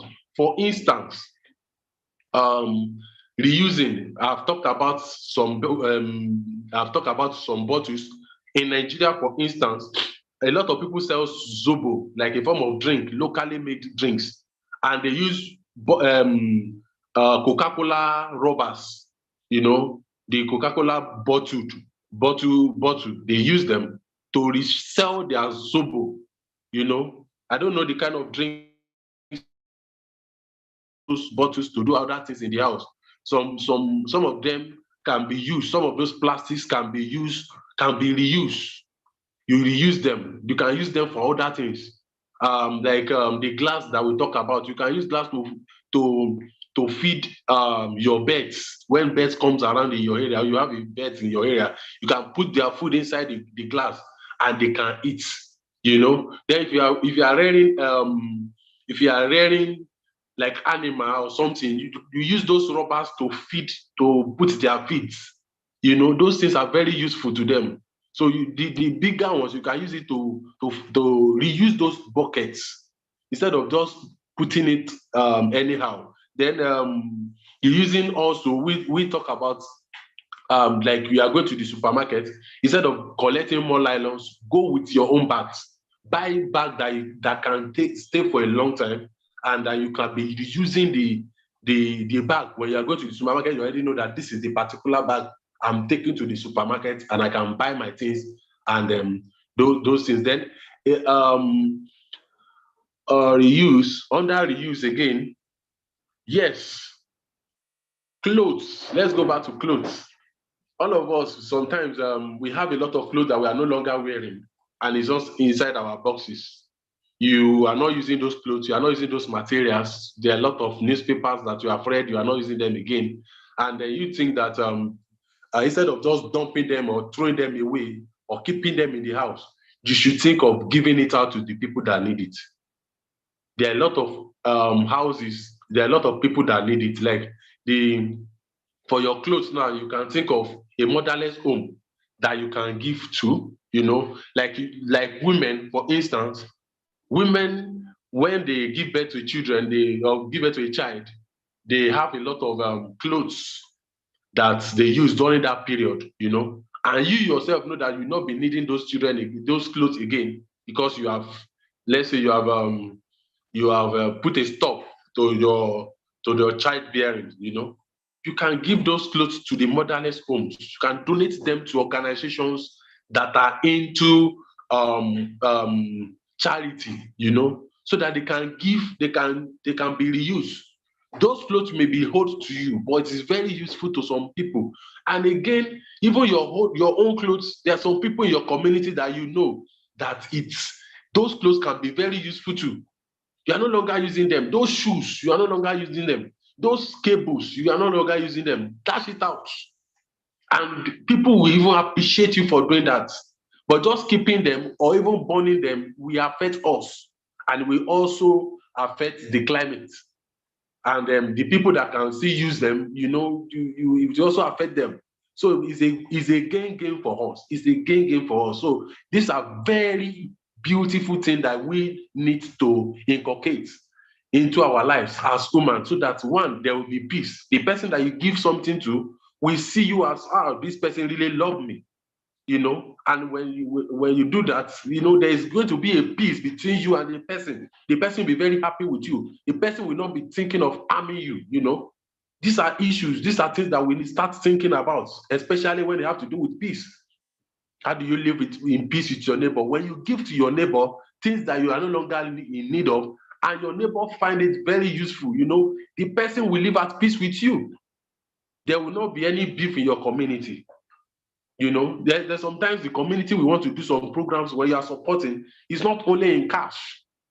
Look around, look into your house and see that what are the things that I can give out to these people that I'm no longer using, that will benefit other people in the society. You know, these are innovative ways of reusing most of these items. Like now, you have a microwave in the house, and somebody dash you another one. Instead of keeping the two, give one out to somebody that will need it, you know. Then use the new one. Or you change something, you buy a new car, and then you know that this one will just be a waste in the house. Give it out to somebody, you know, so that those things can be reused, instead of you just putting them in your house, and then it's becoming a form of waste to us as climate change experts. Or else it will even get to a point that it's being dumped to somewhere, and then it will affect our ecosystem. And then going back to the third one, which is recycle. Recycle means to turn something old and useless into something new and useful. This is a very important aspect of climate change, especially now. There are a lot of innovative ways, and minus the innovative is also a way of generating income for yourself. It's also a means of generating incomes for yourself. For instance, I met a guy, he's by name Promise. He's from Cameroon, and then he's doing very well in turning plastics to bricks. Now bricks. And he's generating small money, no matter how small, by converting the plastics to bricks. So, and because the bricks don't, because it's plastic, they don't destroy for a long time. So imagine how long the bricks will last if used for the protection or something in your house. You can convert those waste to so many things, and there are a lot of companies around us that convert those plastics to other things. Like now, when you go to the stadium, you will see that they are using plastic chairs. Those are wastes that have been converted to rubber and then now reused as a plastic chairs to sit on when you watch your beautiful games. So these are innovatives that have come, and people are doing well in recycling, changing these things to changing waste to a useful product. There are a lot of things that you can change. You can change your waste to. There are a lot of companies that are already doing that. You can make findings on that. And youth, I think this is an area that we as young people need to start looking at, especially in Africa. We have to look into this, because when we look into the area of converting waste products to productive, useful, and new things, I think is a good one to even get money from. You can make a lot of money from it, and that way you can employ your mates and creating jobs for people. So it's a beautiful one when we think. And sometimes it's not about even thinking. There are a lot of works that have been done by some people in such areas that you can use YouTube and check. You can check them online, and then you can learn from them and start small, little by little. You can learn from them, and then before you know it, you are an expert in it. And before you know it, you will be making small money through them. And before you know it, your innovations can even win some awards, and you can push better. So it's even a big one for recycling. There are a lot of recycling methods. There are a lot of things that you can recycle. Now, we go back to, for instance, I look at Dubai as a country. Dubai is a big country that everybody in the world wants to visit. But Dubai is a country that does not have a lot of water like that. Let me say a lot of rainfall. I make some findings. I discovered that rainfall in Dubai, let's say maximum 6 times a year, maximum. Not like some part of Africa that we enjoy rain almost every day. Like during this season now, this is rainy season for us, especially in Nigeria. We're enjoying rain every day. So water is being wasted here. When the rain falls, we don't recycle them, nothing. Like now, the issues of flood is happening almost everywhere in Nigeria currently. In Abuja, even the Federal Capital Territory experienced flooding. In Lagos, the biggest city in the biggest or the largest city in Africa, is experiencing serious flooding currently as I'm speaking to you, especially in Lekki. Why? Because this water is not being recycled. There's no way of recycling those waters for a better use or a form of storage. There's some part of Nigeria, like we talk of the southeastern part of Nigeria and the south part of Nigeria that are because of the mining and let me say the kind of some of resources that are present in those areas. Those places they don't have good water. If they dig well or they dig borehole, it is only oil you'll be seeing there because of the level of petroleum in their soil, that is being used and converted to our fuel. So because of this, they don't have access to clean or potable, sustainable water. So what do we do? What do they do? They store water. They store those waters that during the rainy season like this, and they can be using it. But for Dubai, for instance, what they do is that the water that is coming, they collect it all. Even the one that's turned to waste, they collect it all and process it and convert it to a drinkable water that you are seeing everywhere, that is making them to be beautiful. Even the water that you are seeing on the one that you use the boat to work, those are artificial water. They are not pure waters. They are not pure rivers. They are artificial rivers that have been created through recycling. Every recycling. So there are a lot of things that we can think of that will benefit our atmosphere, our community. So when we talk of recycling, we are also talking of converting even rainwater to a better use. Instead of just the water should just be going and be destroying houses, can they find a way? Can we find a way to channel those water to a dam, then use them or reuse them and treat them properly so that they can be reused? So these are those things we need to start talking about. These are those things we need to start looking at: reuse, reuse, reduce, and recycling. These are innovative way of even making money. These are innovative way of combating climate change issues. And these are innovative way of even improving our economy, because those things will bless us, will help us, and also help nature. It will bless us and also help nature. And in two ways, you'll be at peace, and the nature will also be at peace with you, because your environment will be clean, will be green, and nature will be very happy with you, and you yourself will be very happy with yourself. So these are just small things I just think I want to drop these days, so that it's something that we need to just think about and motivate us and change our mindset on the use of these things, and so that at the end of the day we can all be happy and the mother nature will be happy with us. Thank you very much for this opportunity, and God bless you all. Thank you so much. Thank you so much. I want to say thank you for enlightening us again. And Ambassador Afolabi started this mindset for climate change and peace last month. And last month, he was able to explain to us what it really means to understand about climate change, and how does it affect having peace in the land. And he really explained it all. If you missed it last month, I will encourage you to visit our YouTube channel, YYCI.tv. And then you can recap on that.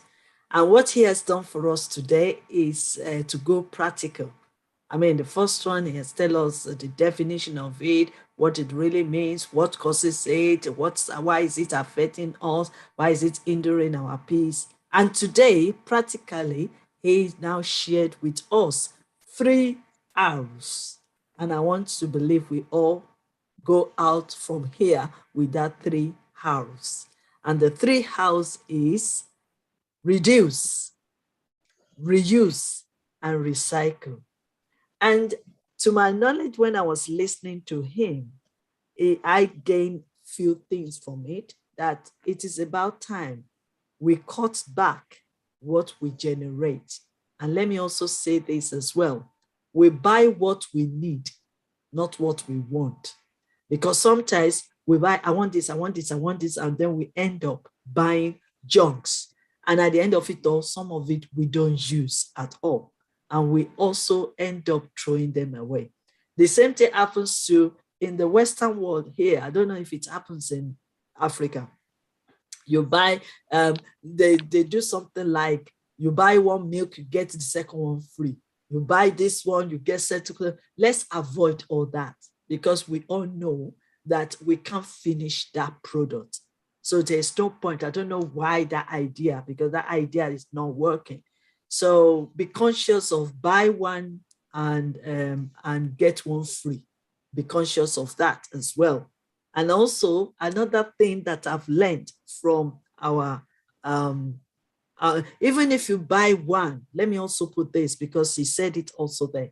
Even if you buy one and get one free, look for somebody around you that need it and give the second one to them. So because instead of you keeping it in your fridge, occupying the space and hoping that you will finish the two, make sure that at least there will always be somebody around us in our community that needed that thing at that time. So be conscious of that and be willing to give out whatever you don't need. And sometimes they create something like, I've forgotten what they call it now, food bank. They have it even in all the shops now, food bank, so that if you buy some things, buy one, get one free, you can as well leave the other one that you know you can use, drop it in the food bank. It will help other people. So that's another way. It's just a matter of us being conscious of what we buy. We also want to say something about wardrobes. Oh, yes. Well, I'm not into clothing in wardrobe because my books are more than clothes anyway.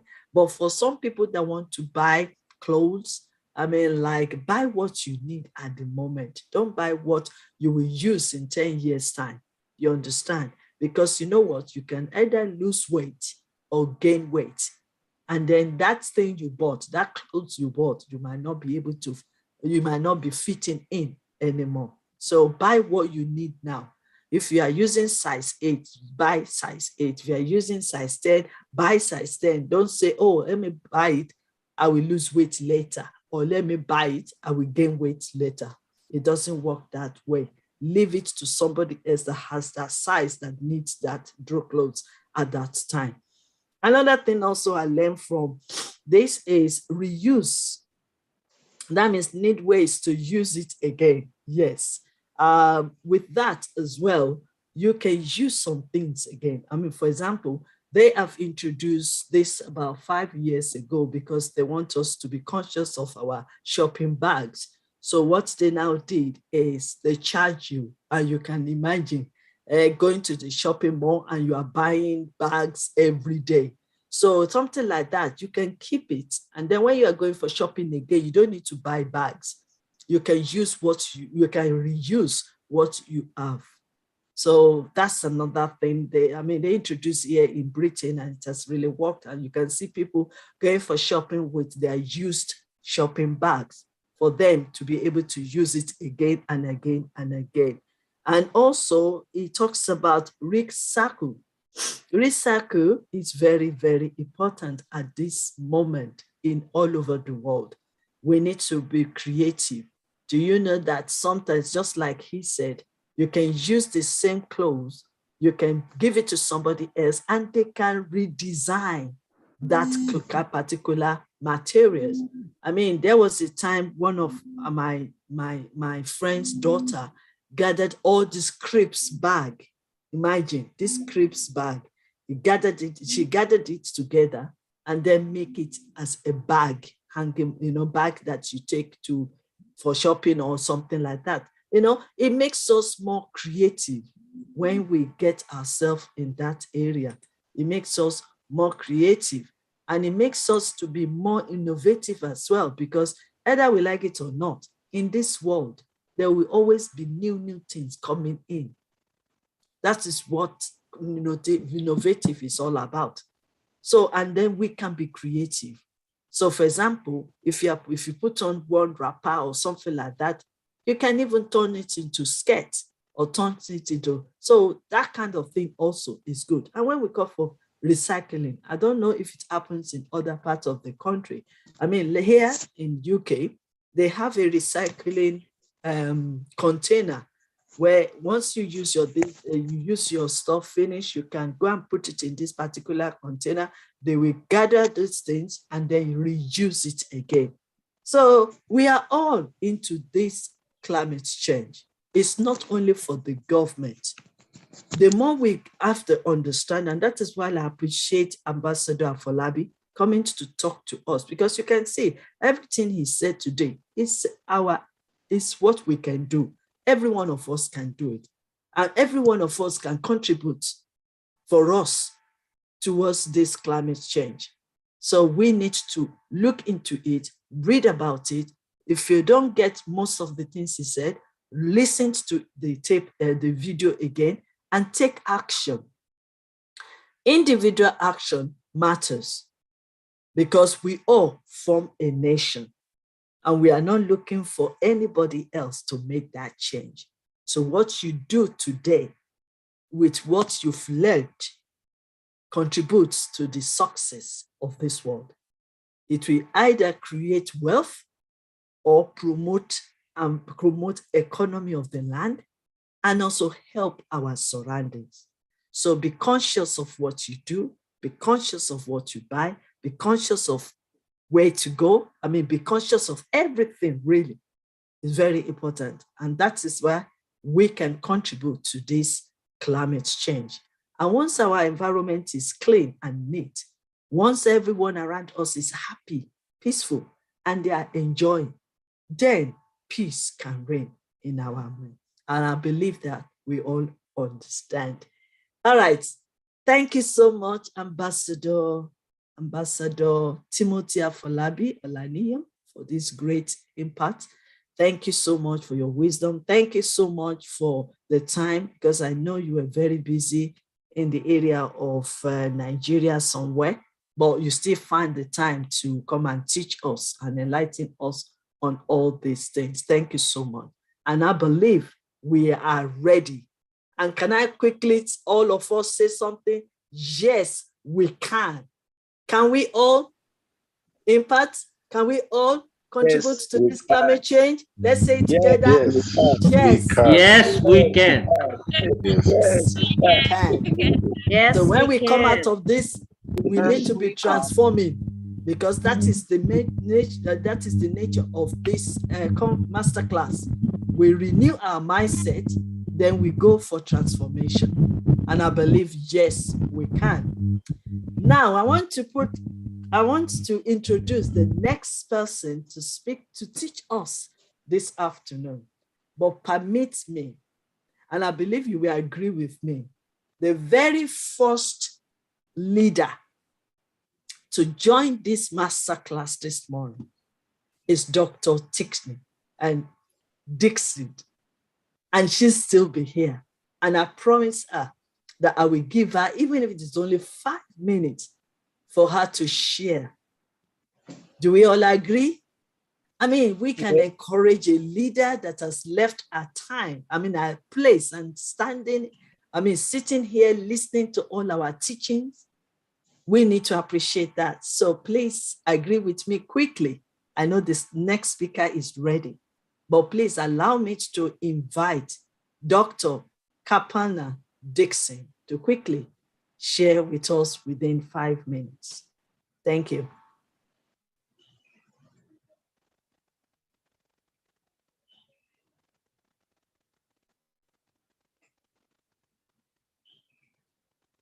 Dr. Dixon? Yeah. Yes. Am I audible now? Yes, yes. Thank you, Professor Elizabeth Lucas, for this wonderful opportunity. I am really grateful to all the mentor students here. They have really given a very good mentorship for the transformation leadership. Here I would like to explain just what transformation leaders can do. They can change their life. They can transform the individual into change, transform the society. They can transform the value and also transform their own thinking and positivity also. So transformation leaders are very much important in the present day in any organization or any social system. They can also develop the positive mindset and growth mindset. What is this growth mindset? Actually, growth mindset is a word mindset that is to be go positively, that is to be grow for success, that is to be lead the success, that is to be support others for their success and to respect others values and creation also. So So, what is the great growth mindset? The mindset word is built of a 5 word letters. That is mind, MINDSET. Mind. What is M? M is I can improve my mistake very soon, so that I can transform my life. Then I. I can do what I can do. I can do innovative practices in my daily life as well in professional life so that I can change the life of myself, of the organization, and other employees working with me and connecting with me. Then other words is that and is I can be natural. I can be bring new ideas. I can support all the people who are natural in their ideas and original and creative in their ideas so that they can transform their life. Then other word is that set. I can set my goal for success. I can move. I can move for success with the success of others, with the success of other colleagues, other people, other community members belonging to me and surrounding to me. And the other next word is E. What is E? E is I can set the example. I can set. E is the example. I can set the example for the society, for the community, and for the organization. Why? My innovative practices, by my creative expression, and by my unique and new ideas. So I can set the example also. And ultimately, the word set T. What is T? T is the transformation. Transformation of the value, transformation of the life, transformation of the society, transformation of the community, and transformation of the thinking. We have to utilize our thinking for our communication, our leadership, for our destiny, for our prosperity, for our positivity, and for all sort of needs. We can use our thinking. So this, this is the positive mindset and growth mindset we can develop through transformation leadership. And there are some people who can stick on their mindset. So we can motivate the adamant people also. We can motivate to move ahead. We can support them. We can encourage them. We can inspire them to transfer their life, to transform their values, to transform their thinking so that they can also grow their mindset. So this is the way a transformation leader can bring the changes in the society, in their personal life also. They can do self-management. How they do self-management? They can do the time management so that they can manage themselves. And they can adopt practices of time management. They can adopt practices of stress management. They can reduce their stress and anxiety so that they can be confident in their performance and the well-being of the society also so that they can bring the whole society a positive mindset. Also, I would like to express that the transformation leaders are very much important for any organization, any community, any society. And here in this master class, I have learned so many concepts of transformation leadership. There are many excellent mentors in this class. And since 2, 3 classes, I have learned so many things because I am expressing there whatever I have learned. I have learned to express the gratitude. I have learned to move ahead with positive mindset. I have learned to support other creativity and other functioning and working. I have already learned to mentor each and everyone to lead ahead. So I have learned so many things, and I am sure that I will apply all these concepts in my personal and professional life. Thank you, Professor Elizabeth Lucas, for giving me this wonderful opportunity. All the excellent mentors and all the delegates present here, I am thankful to you for this opportunity. Thank you so much. Thank you so much. And yes, you can. Yes, you can transform. Yes, you can create. And yes, you can practice what you've learned from this platform today. You are a great leader. You have shown us the example as a leader to sit down and to learn from others. You do not let anything distract you. You do not let anything disturb you. And we appreciate your time. We appreciate you, and we appreciate the little that you have shared with us today. Thank you. But did I miss something out quickly? I wrote mindset. Did we miss D? D out? Hello, ma'am. Did you give us D, or am I the one that missed it? Did anybody get the D? No? Okay. All right. Let's move on. Let's move on. That's all right. Next time, I will watch the video again, and then I will get what I missed. Right. Let's quickly. I want to first of all say thank you so much for joining us. And I also want to acknowledge all our great leaders that are with us. Daddy Apabio, thank you so much. You've missed a lot today, but we still thank you for your presence. We thank you. All right, sir. All right, sir. I appreciate you, sir. Thank you so much. Yes. Thank you, Bishop Nelson. Always there, right from the beginning to the end. Thank you so much, Mr. Azagil. Thank you so much. Thank you so much, Mrs. Agza Magic Joseph. Thank you so much. Yes, Evangelist Victoria Idioma. Thank you so much. I want to say thank you to Mr. Kande Campbell. Mr. Bangura, please don't go, because I would like you to share at least, even if it's 5 minutes before we leave here today. So Mr. Tenga, please don't leave.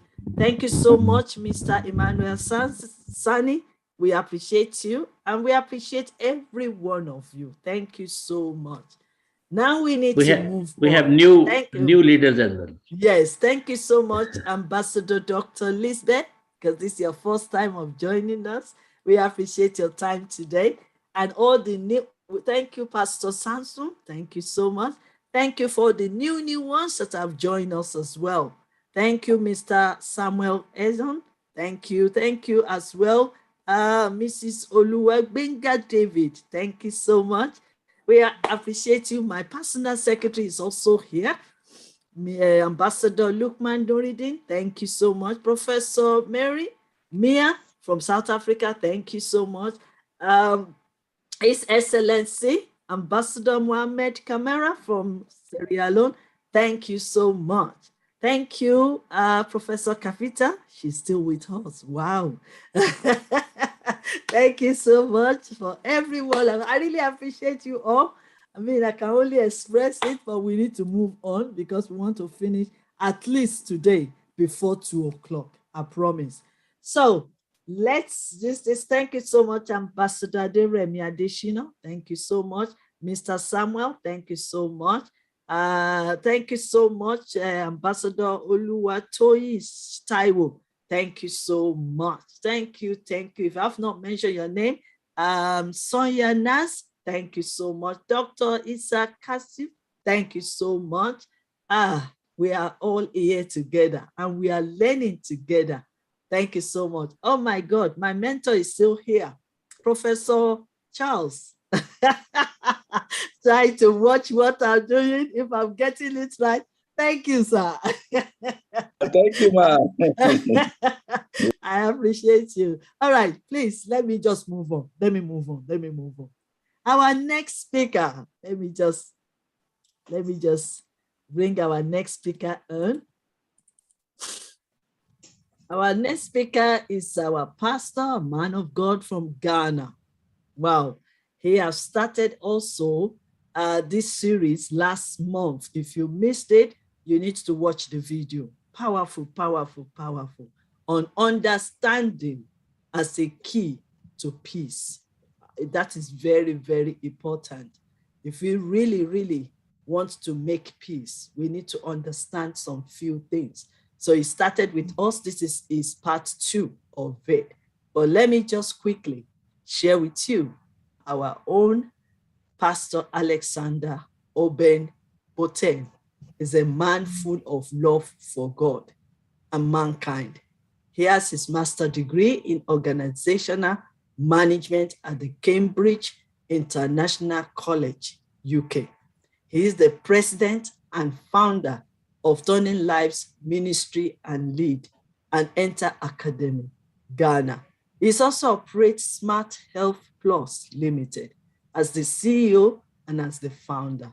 He is a gospel minister, a preacher, an evangelist, and a songwriter with several albums and singles with the media name AOB.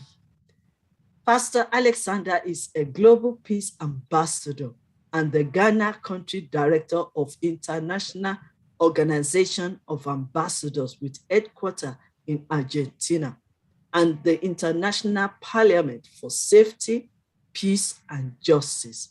He loves to teach and train young people in leadership, entrepreneurship, and diplomacy in the fear of the Lord.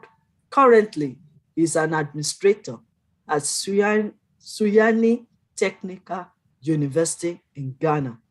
And Pastor Alexander, married with a lovely, beautiful wife with 3 kids. So permit me to welcome Pastor Alexander to share with us the understanding of peace. Please don't go away, because guess what? The next speaker is going to be teaching us on how can we combine both education and entertainment together. So please stay with us. We'll promise to finish as soon as possible. So, Pastor Ambassador Alexander Burton, Ghana, can I also quickly say something? When you go to the Facebook, you need to tune in to his program, powerful program, especially late in the night. You can enjoy some of his teaching. The song, I don't know yet if he started singing, but we are learning from one another because, like I always say, you have many gifts that you haven't discovered. And this is the time to discover it, to develop it, and to demonstrate it for the world to see. And that is where your gift will make room for you. So we welcome Pastor Alexander. It's yours.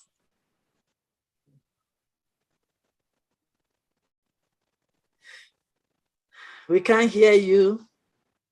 No, we can't hear you. Let him unmute himself. Yes. Can you unmute yourself, please?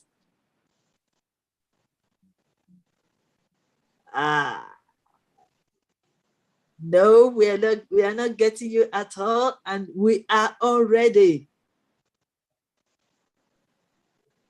So please do something. No. Unmute your speaker. Unmute yourself. I think he did, but there's always a system somewhere. Okay. Ambassador, we can't hear you. So maybe you need to, do you want to check your connection? Or, yeah, okay. Yes, can you speak now? No, we can't hear you. Sorry. We can't hear you. The other person can speak, then you try to see whether he can. Right, okay. Can I advise you to come out of it and rejoin again? Yes, yes. Okay, because if not, I'm going to call on the next speaker. No? Okay. Right. Okay. Without wasting time, I'm going to introduce to you the next speaker. Our next speaker as well is Dr. King J. Nku. Dr. King is a senior lawyer who also doubles as university lecturer and currently Deputy Dean of Law at the Faculty of Law in Taraba State University, Nigeria, as well as visiting lecturer to some US-based university. As a rights defender, he founded Kingsland Foundation in 2010, and I'm I am privileged to be one of their leaders, under which it carries out its humanitarian service in social justice, peace, human rights, and sustainable development. He is also an author of numerous books and academic articles published in reputable journals. He is also a strong writer, filmmaker, and recording artist. For pastime, he enjoys playing chess, golf, lawn tennis, and reading and traveling. So, hold on a second. I don't want to do something. Okay, let me welcome quickly our very own. He said I shouldn't call him professor, but I'm seeing professor. But we will just hold on to that Dr. Ambassador to share with us this afternoon on mindset for education and entertainment. Yes, sir, we are listening.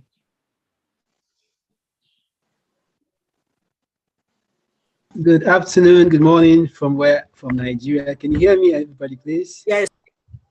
All right. Thanks for the privilege. Royal Highness, Her Royal Majesty, Professor Doctor, Ambassador. The titles are too many, but I see her as my own mother, and so sometimes the titles fail me, but I know that it's always.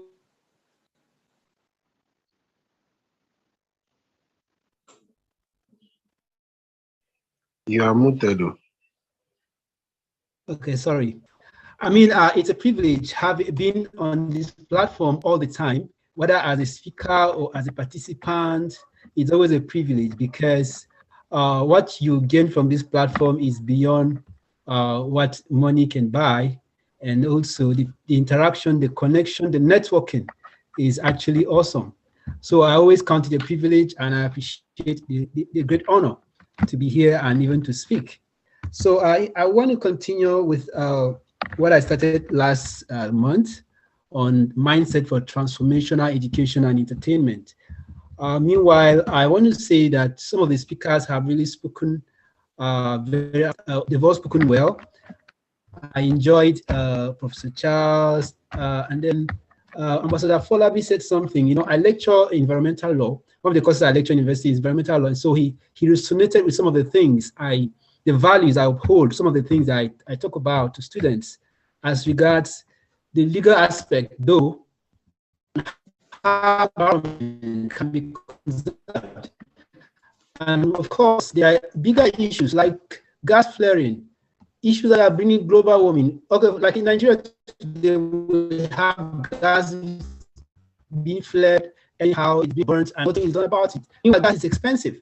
So conservation of natural resources, the ability to conserve, to preserve, to reuse, to recycle is very important, and it's instrumental to the global, sustainability generally. Let me not delve into a topic that is not my own, but let me say that talking about the mindset for education and entertainment, I started by saying last time that education is all about the ability to learn and relearn, the ability to deposit instructional information that is meant to transform the mind from the crude natural state to a state that can relate to the environment, can contribute to the environment, and it's problem solving in nature. It's all about the ability to solve problems in the environment in which we find ourselves. Education is basically beyond just obtaining certificates and then being called titles. It's actually the ability to internalize and express that information gathered in it. Okay, and it doesn't matter where we find ourselves. What matters is what we're able to do with the information we're getting. And so, and like I also say, education is beyond what we do at the four corners of the classroom. This is education. It is formal, it is informal, it is in various forms. It is even at home, And so, I'm glad to extend the conversation further by saying that the educational system for it to be transformed, there's a need for overhaul. There's a need for overhaul of our educational system because of the, in order to reposition it, you know, as the bedrock of civilization. Education is actually the bedrock of civilization. It did not start today. It started long ago.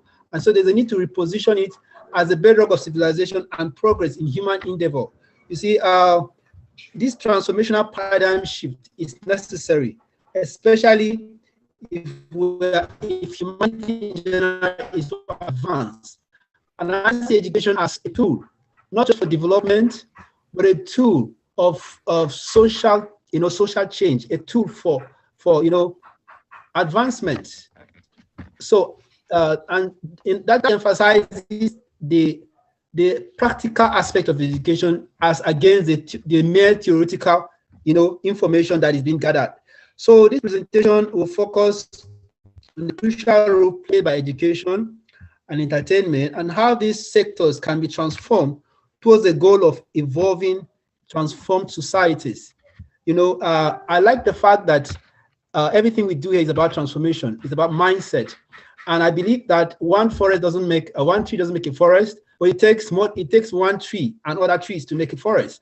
And so if one person is transformed, what it means is that we can as well, you know, spread the good news as leaders to our own immediate environment and be able to cause that needed transformation, that change that is needed. So I want to talk about transformational education right now before I talk about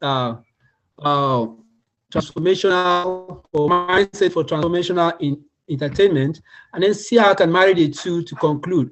I don't intend to take much of our time because time is already spent, but let me go straight to the point. I have 6 points to articulate here towards education. One is there's a need to review and standardize curriculum. There's a need for curriculum review and standardization. Secondly, training and retraining of educators. Thirdly, deployment of technology. Lastly, we have digital adoption of artificial intelligence. And then lastly, I will talk about skill-driven education, skill or entrepreneurship-driven education. These are some of the things that I just want to brush on briefly as we conclude with the last aspect. So now the United Nations Educational, Social, Cultural, and Scientific Organization, UNESCO, is responsible for education as against, among other things. And so that is the body charged with the duty and the responsibility of seeing that education, that our minds are transformed, that young people are being, you know, that people are quite right skills, the right education to be able to live. And I remember the budget, it's recommended 26% as budget, national budget, to go towards education. Now, only a few countries have been able to abide by this. I live in a country where I don't think there was ever a time that the national budget on education was up to 10%. Usually it rotates between 6-7% and other, and it's abysmal. It is highly, you know, inefficient, insufficient rather. And so for education to be standardized, there's a need for curriculum review. And I expect that the world body, I will suggest that as against every country coming up with their curriculum as to how they want to move, I expect that the UNESCO should come up with a standard that will, you know, will prescribe the minimum requirements for every program and, you know, activity in the system. Now, that is because as a human rights advocate, I don't shy away from talking about issues that have to do with colonialism, issues that have to do with some human rights abuses, some issues that have to do with neo-colonial interests that are still bent on, you know, enslaving the mind so that the mind is not informed to be able to be liberated from the shackles of poverty, the shackles of, you know, ignorance and all that. There are still, you know, I would say conspiracies which will not allow people to be informed. You know, colonial education was all about making people become slaves for the system so that they can work, making them laborers. But that narrative has to change. And education is a universal thing. with the advent of globalization, technology, and all that, we can learn. There's no border. There's no limits to what people can learn. Everyone has the gadget, the tool. All you need is a gadget. Technology, and one can acquire education, the best form of education. In fact, there are schools, universities around the world that offer free courses that people can learn from. And so there's no course on that. There's nothing under the sun that one will want to know and will not know. So there is a brief. Let me say, there is some kind of a break away from the usual, dogmatic form of education. What I mean is that technology has made it easier for anyone to acquire the highest form of education they want without much, without moving from their bedroom.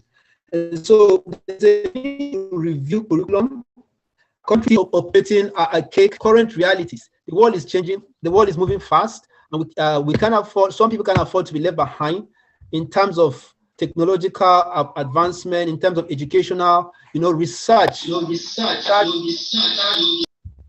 Oh, here, hold back. Okay. The next thing I want to talk about, I was talking about training and retraining of educators.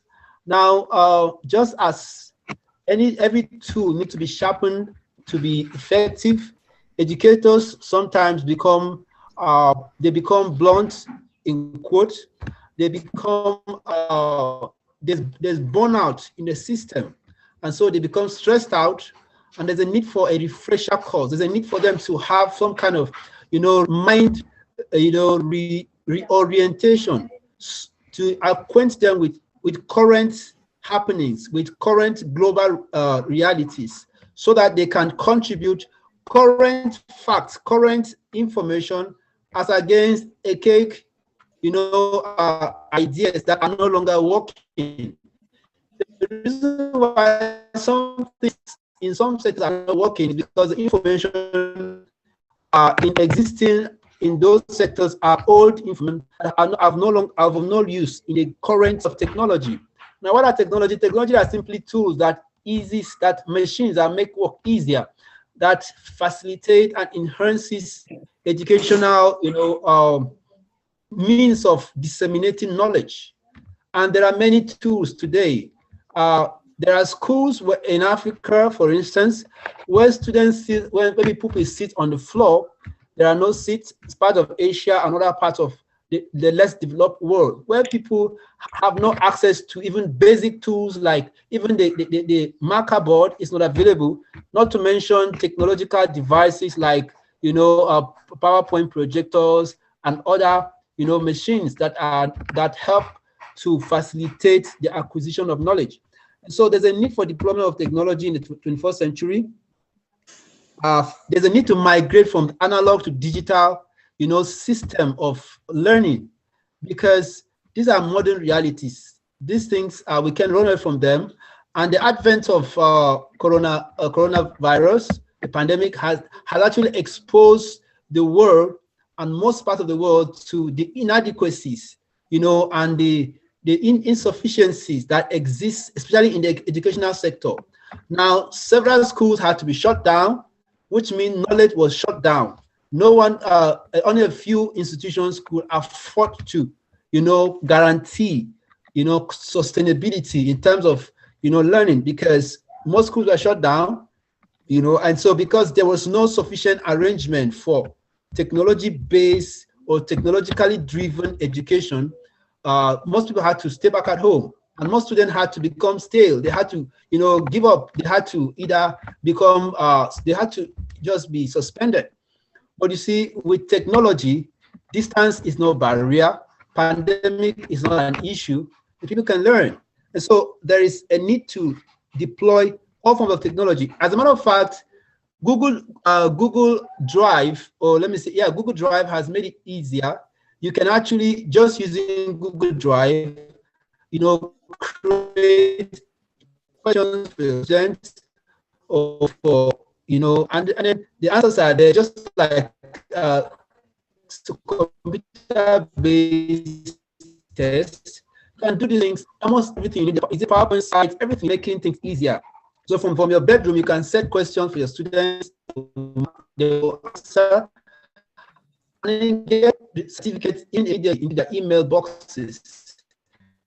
These things are done via technology. And so there's another issue, which is technological gap. There's a wide chasm, a wide gap in the technological, in what we call digital gap of accessibility or access to technology-driven education is a problem, not just in the less developed world. In most parts, even in America, you have this issue, especially among different racial, settings.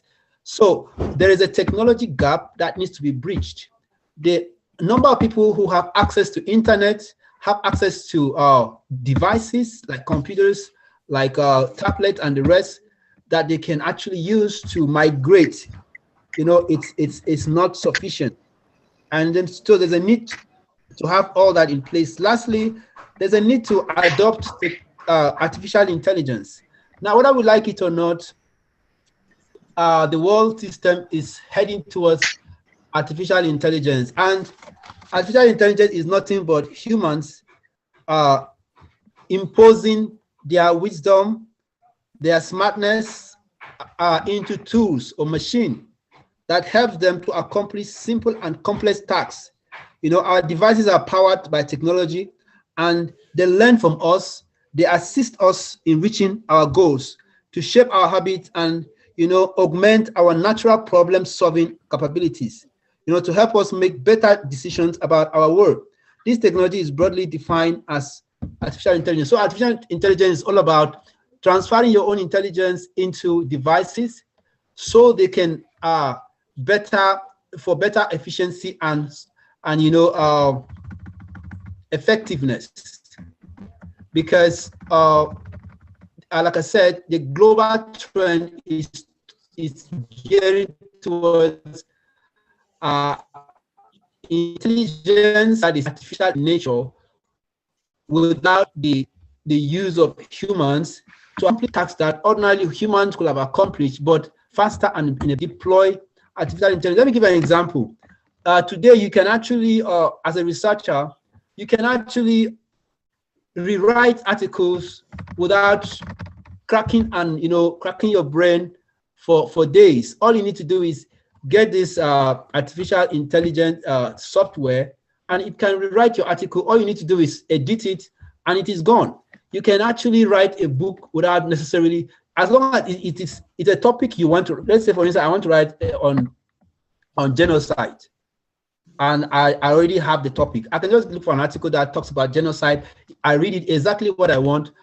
What it does for me is just to paraphrase. It's a paraphrasing tool. It paraphrases everything, takes care of plagiarism, and it becomes original. All I need to do is edit it, and it's gone. That's just an example. There are a lot of ways. There are a lot of technologies that are AI driven that students themselves can use to do assignments. Now, it doesn't take away the need for you to. It don't cause laziness. What it does is it creates for efficiency. There is more that can be achieved when you simplify it using tools that are available, readily available. And a lot of people don't know that even the handset, the phone in their hands, can achieve so much more than they can ever imagine, especially with regards to educational, purposes. And so let me just say that artificial intelligence is something we can't run away from, if only we want to tap into the future, because education, that is the futuristic education, is one that is driven by technology, and we need to connect. Having said that, let me briefly talk about entertainment and then link them up before I call it a close. Now, I started by saying last time that entertainment is connected to education in a very broad way, though not too direct. But when we look at, for instance, from the angle of informal education, we know that if a popular musician decides to wear, let's say, to start his plans, for instance, let's say from a negative aspect, we will start seeing a lot of young boys doing the same. if she's female and she exhibits a particular character or she does something that is becomes a trend, people copy. Now they become role models. Celebrities, entertainers are role models. As models, whether negatively or positively, they have a strong influence on the minds of their fans and followers. Now that is a subtle influence, and it's a very powerful tool for transformation. So if the entertainment sector, talking about sport, music, movies, and all that, can actually are a strong veritable tool to advance informal education, then it cannot be taken for granted. We cannot overlook it as being mere street thing. It is important as far as education is concerned and mind molding is concerned. So what we need to do, there are three things. First is the need to see that the content that we encourage creators. I'm happy we have people here who are also into music, the pastor and others who are into music and other form of, performing art or form of artistic, skills, talents, and all that. Now, it is to see that content that are created are those that addresses or mirrors or seek to correct societal ills, such as violence, drugs, vices, misgovernance, and so on, rather than promoting them. We have musical performances, we have movies, and we have other contents that rather than promoting virtues, they promote vices. So for a transformed entertainment, it is that which seeks to promote virtue. It mirrors the society quite all right. It's okay to mirror what is happening, but also be able to pass, to correct it, because it's a strong tool for social change. Entertainment is a very strong tool for social change,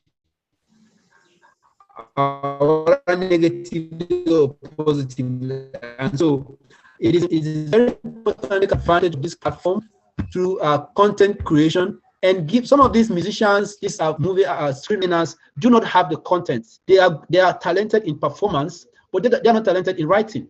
And so we need the right people to write the songs for them, to write the script for them, and then give them what to feed on. So because they don't have what it takes, you can't give what you don't have.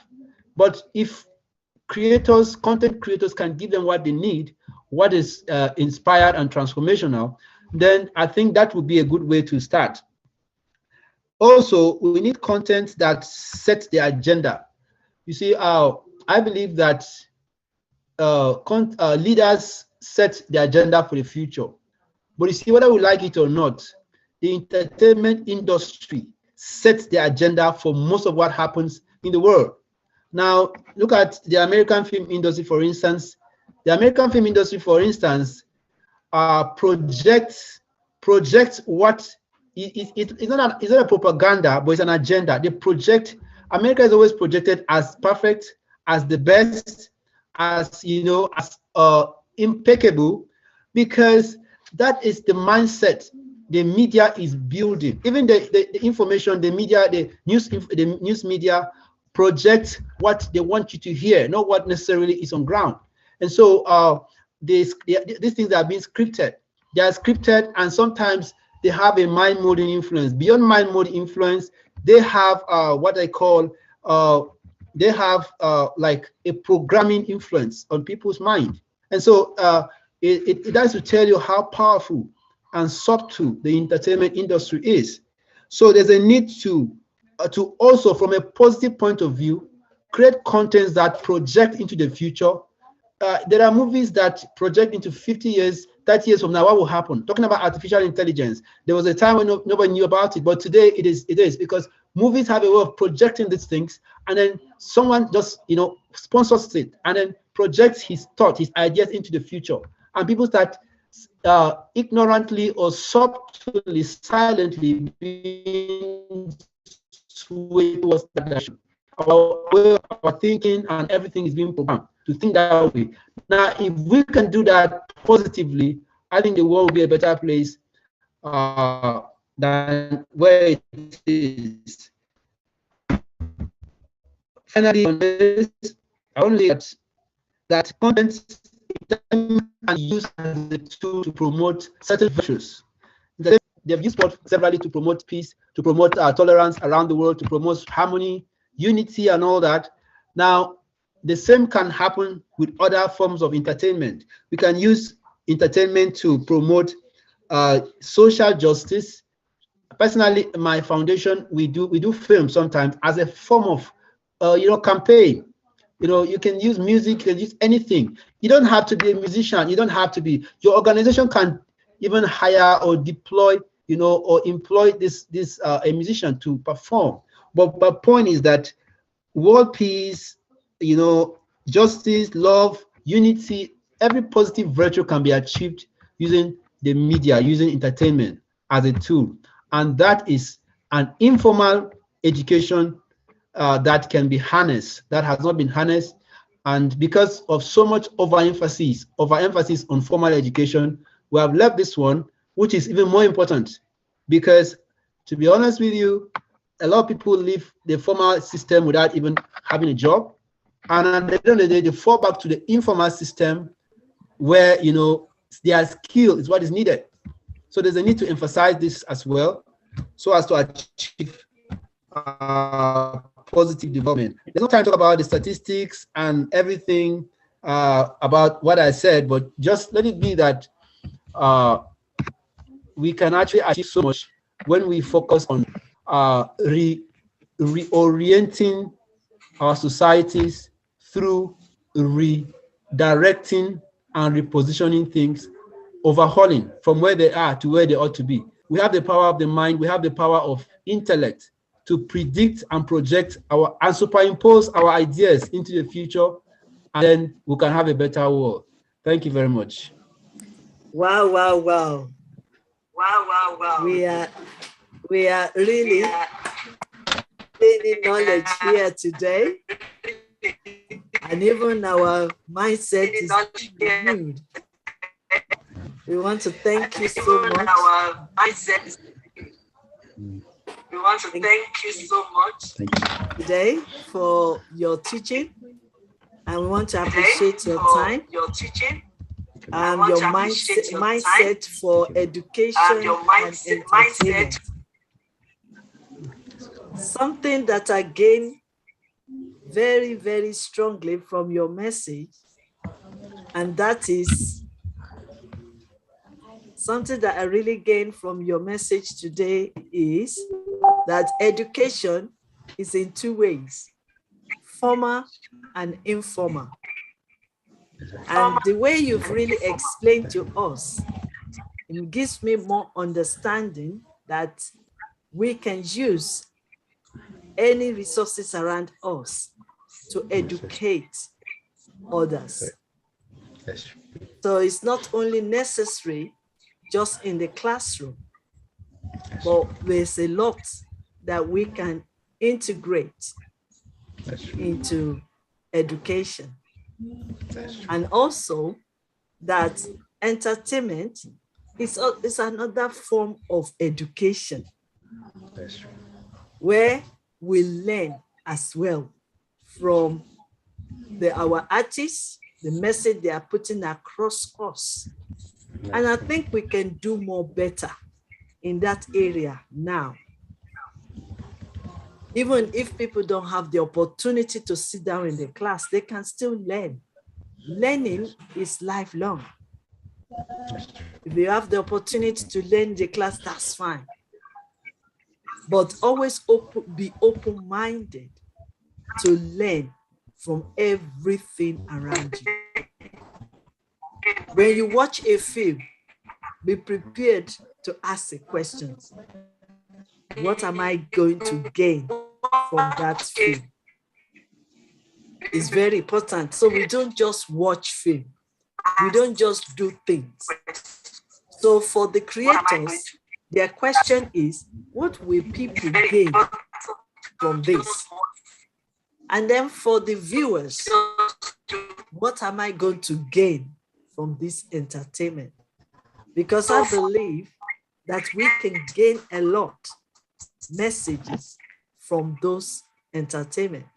So to round up what you've said to us today is education is in two ways, formal and informal.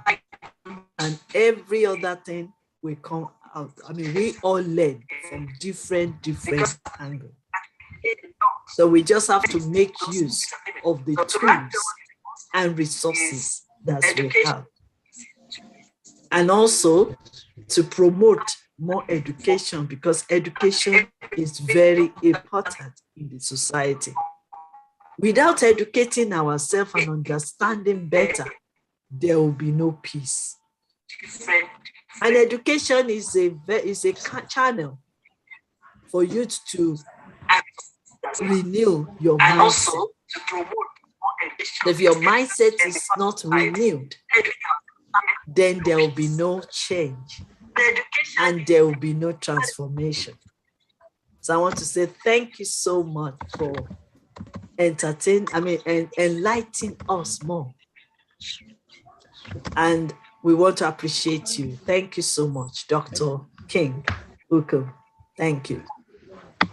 I hope I've summarized it in a very short way. Okay.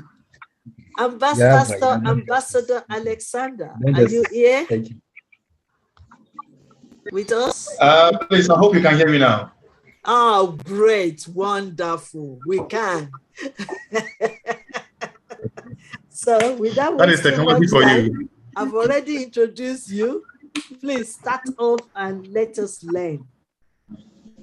All right. Thank you so much, Mom. God bless everybody on the platform for the wonderful knowledge we are sharing. I'm also learning so much, and I'm grateful to you for the opportunity to share the little that I also have. I want to appreciate all the great ambassadors, all the great mommies, queens, and then leaders, pastors on the platform. God bless you for availing yourself for the use of God. Amen. Amen. All right, mommy, please, can you enable the sharing button for me? I want to share a screen, even as I walk through the presentation. Right. Okay. Let me see. Yeah. So as and then where are you? So I'm just gonna make you the focus. Okay. Right. You can share now. All right. Thank you. Thank you. Okay. All right. So last month, we were able to go through the series for understanding as just a minute, trying to share.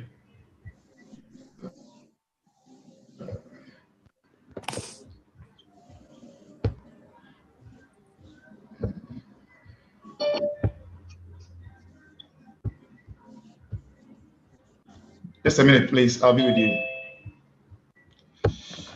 Okay. Last.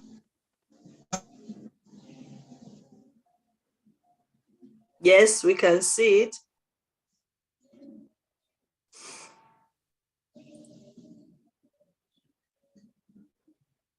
Hello. I hope you've not lost. Have we lose you again?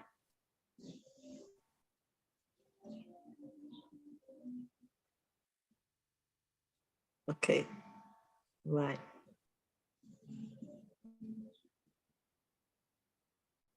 We can't hear you.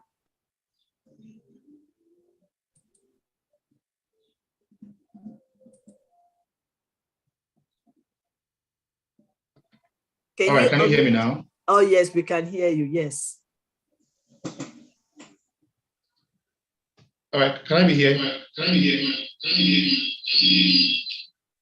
That's going to happen. Well, that's going to happen if you have two devices with you. Sorry for today's problem with technology. Okay. Yes. All right, thank you so much. So we are using Proverbs 4:7 for the basis for this particular presentation. And it says, wisdom is the principal thing. Therefore, get wisdom. And in all you're getting, get understanding. So this tells us that understanding must be gotten or it must be sought for. So before you must understand by learning to understand, and you also have to understand by choosing it.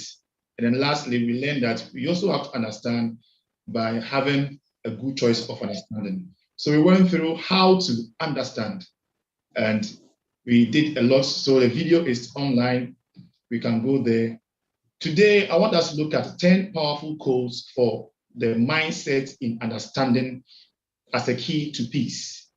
10 powerful codes for the mindset in understanding as a key for peace. Code 1, understanding does not make other people right or wrong. Whether we are right or wrong. So what we mean is that if you want to use peace, or you want to understand through the act of, you want to have peace through the act of understanding, you should know when you understand people, it does not make you right, neither does it make you wrong. What it makes you is, it brings peace, whether you are right or you are wrong. So we don't want to understand somebody because the person is right, or I don't want to understand somebody because the person is wrong, but I want to understand the person just to bring peace to what we are doing or where we are going. I believe that if the world has these codes as one of our emblem of peace, there will be great peace in the world. People understand each other not because they are right. People understand each other not because they are wrong, but because we have a common platform that we want to arrive, that is peace. Then code 2 is understanding makes you a matured and wise person, and it destroys pride and shows humility.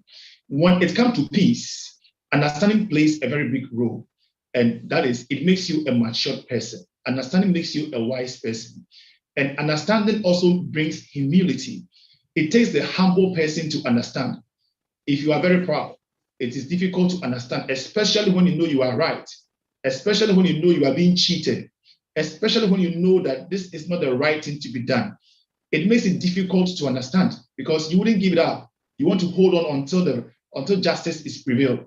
But I say that what is justice and what is peace? We want to have a serene atmosphere for the two of us to enjoy. So why won't I sacrifice my pride? Why would I sacrifice my rightly or my righteousness in quotes so that there will be a platform for all of us to enjoy peace? So it takes humility to accept that you are wrong. It also takes humility to accept that others are right. When others are right and you are not humble enough, you won't be able to accept that they are right. You want to challenge your way through, even when you are wrong. And even sometimes when you are right, there's no need to challenge your way through if you really want to be matured and be a wise person. The Bible says that wise people do not talk too much, but they listen so. That is why God gave us 2 years, but he gave us 1 month. That this implication is that we need to hear more than we talk. Now, our code 3 says that understanding is the mindset. You position your mind to understand, not because you understand, but because you have chosen peace over wrath. So understanding is a mindset. You have to make up your mind. So like a lady wants to polish her face or make a makeup on her face for her to appear good. He uses all the polishes to appear good. He uses all the makeup, colors for her face to appear good. Not because she has a beautiful face, but she's making up that face to cover up all other things. So understanding is like a makeup. You put the things together to make it look nice so that there will be peace on the ground. And when you do that, you are positioning your mind to be in the atmosphere where everybody can have the peace to move on. So you position your mind, you direct your mind, you condition your mind, and then your soul, you condition your pride, you condition everything together so that this one will bring peace. And then it means that we are choosing peace over wrath. Then our code 4 says that understanding is a spiritual gift. Just as we read from Proverbs chapter 4, verse 7, it is a spiritual gift that helps people to abhor each other's nonsense and still make sense. How can I like your nonsense and still make sense? How can you like my nonsense and still make sense? It takes understanding to like each other's nonsense and still make sense at the same time. So we can make sense to each other when we are able to abort each other's nonsense, when we are able to abort each other's failure, when we are able to abort each other's problems, each other's challenges. I am not better than you in any way. I am not far experienced than you. I'm not far above you in riches or in honor, but I see you as also of your own who is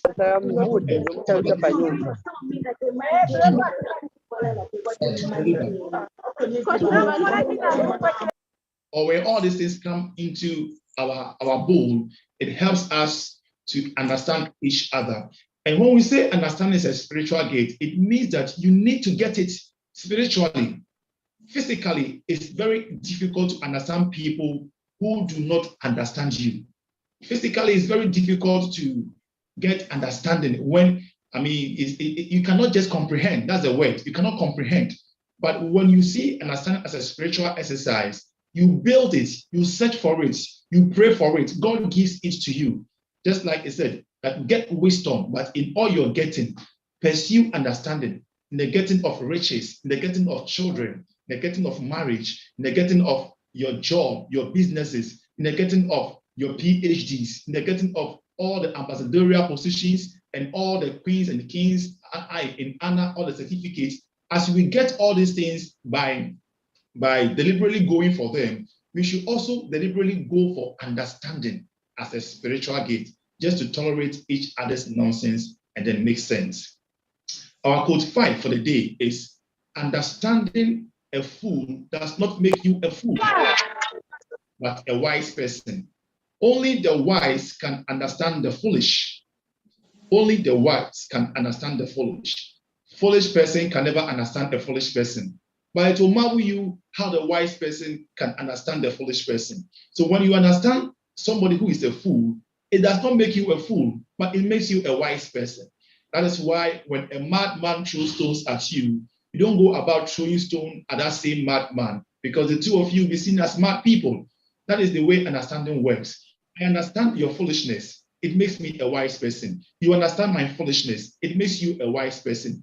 And as we believe in these things and as we go in such a way, we are able to produce peace. So only the wise can understand the foolish person.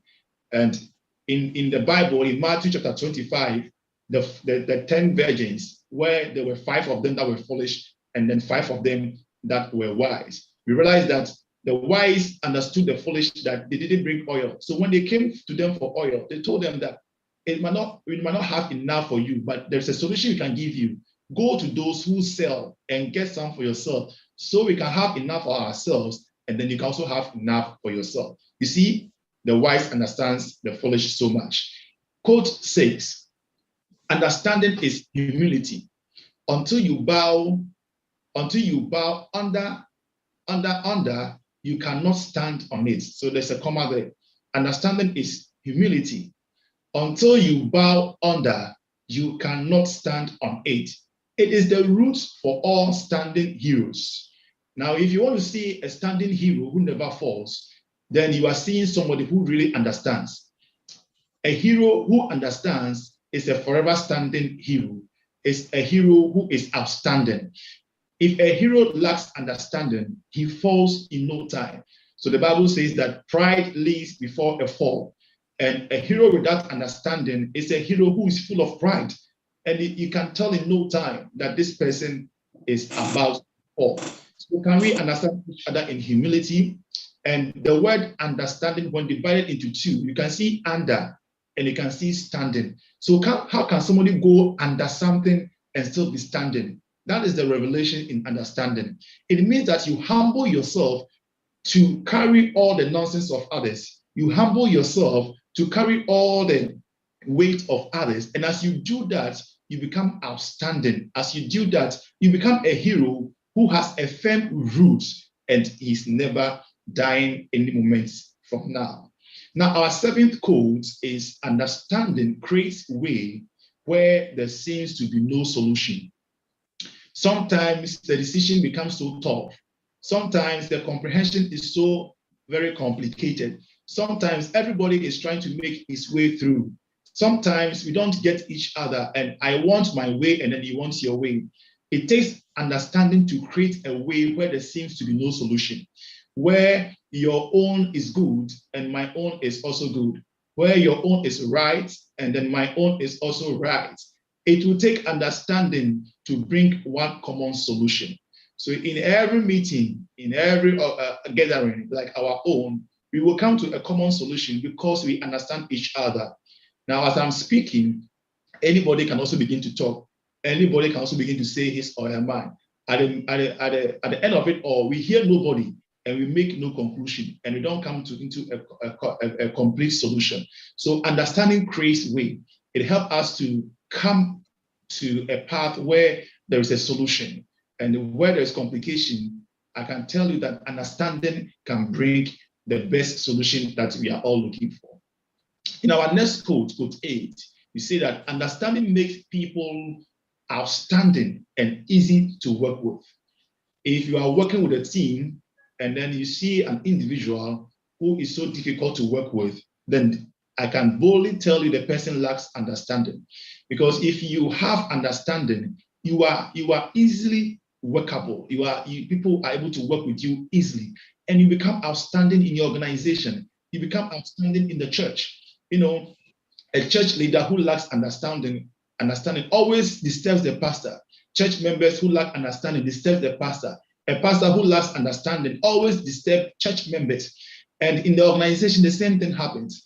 If a president or if a leader or if a king lacks understanding, I mean, he always is a problem to all the people under him. And the same way, if the people under you lack understanding, they are a problem to the leader. They are a problem to the leader. So understanding makes people outstanding, and it helps you. If people like to work with you, then I can boldly tell you that you understand the way they think. You understand that not everybody is right. You understand that people do change. You understand that there is not always a solution. So you have to let things go. Like we did last month, we were able to know how to understand. And if you have those qualities, you are easily workable with anybody that you come in contact with. Our last but one quote states that understanding does not mean you agree. When you understand somebody, it does not mean that you agree with the person. But what does it do? It means you are humble to allow others to operate in their own ideas. So the fact that I understand you doesn't mean I agree with you. And that is where we lack the linkage or the network. So I can understand you. It doesn't mean that I agree with you. But what it means is that I also believe in you. I also believe that your ideas are super. I also want to give you the chance to also operate. I also want to give you the chance to also become who you have to be. It's not all about me. It's also about others. And people that think about others are those that are always outstanding. So it is very important that you allow people to also operate in their ideas. It's very important that you understand people, not because you agree with them. So don't only understand because you are in the same agreements, because you are in the same tribe, because you are in the same country, because you are in the same family, because he's your friend, because he's a family member. So I understand him. No, you also understand because of differences. So we don't understand because of similarities. We also understand because of our differences. And understanding because of our differences makes us humble. It makes us matured. It makes us wise. And it helps us to learn more of the things that we do not know. And above all, it also brings more learning to us. All right. So our last quote for the day: understanding is a treasure. Hallelujah. I love this one. Understanding is a treasure. You have to go and find it. Understanding will never come to you. You have to dig for and embrace it with humility and unity. So understanding is a treasure. And in every treasure, you don't find it moving around the surface of the earth. You have to dig for understanding. That is why it is important to go get it. Like Proverbs chapter 4, verse 7 says, go and get understanding. Go and dig for understanding. Go and search for it. Go and pray for it. Because understanding does not have the same instinct as you have. Understanding does not have the same agreement with your spirit. Understanding does not agree with your mind. It doesn't agree with your wisdom. But it is a treasure. Go and Go and get it. Go and find it. Go and search for it. So understanding will never come to you. And so when you have a problem with somebody, understanding wouldn't come to you. You have to go for the understanding to make peace with the person. So, and as you do this, you are embracing humility, and then you are embracing unity. Yes, you can. I believe that everybody can be understandable. Yes, you can understand. Everybody can understand. And I believe that when we all do understand, the word is two in syllables, under and stand. When we all do understand, we are making the world a better place to live in. Thank you so much for your understanding. Thank you for understanding the understanding mindset on peace. Thank you so much. God bless you for listening to me. If I have to be, I'll stay here forever, listening to all these, our great, great teachers, our great mentors. I mean, I've learned a lot. You can see me smiling because that is me. I enjoy learning. I enjoy, learning from people. I enjoyed it. That is why books can be more. That is why books can be more for me than any other thing. So thank you so much. I know there was a lot of connection difficulty, but we got there in the end because we will never give up. And I want to appreciate you, sir, for giving us the mindset of understanding. Now I know the reason why the scripture says we get understanding. Now I know the reason why we need to be renewing our mindset to get a better understanding. Now I know the reason why we go to school to learn. But if we don't get a better understanding, we cannot apply it. Now I know the reason why understanding will bring peace. Because, like you said to us today, we have to go for it. It's not ready-made. For example, if you're in class, Professor, Dr. King will agree with me. If you're in class, you don't just depend on what the teachers has taught you. So to get better understanding of what they've taught you, you have to go out there and research and do your own studies before you can get a better understanding. I remember when I was very young, I was struggling I was struggling to pass my exam. I failed several times until they give up on me. So, and I will be in the class. I will be the first person to be in the class. And I will be the last person to leave that class. And I will sit down there, listening. But the understanding wasn't there. So definitely when the exam comes, I fail. Yeah. You understand? So that is the power behind this understanding. And that is why even the scriptures says, get understanding. In all things, get the understanding.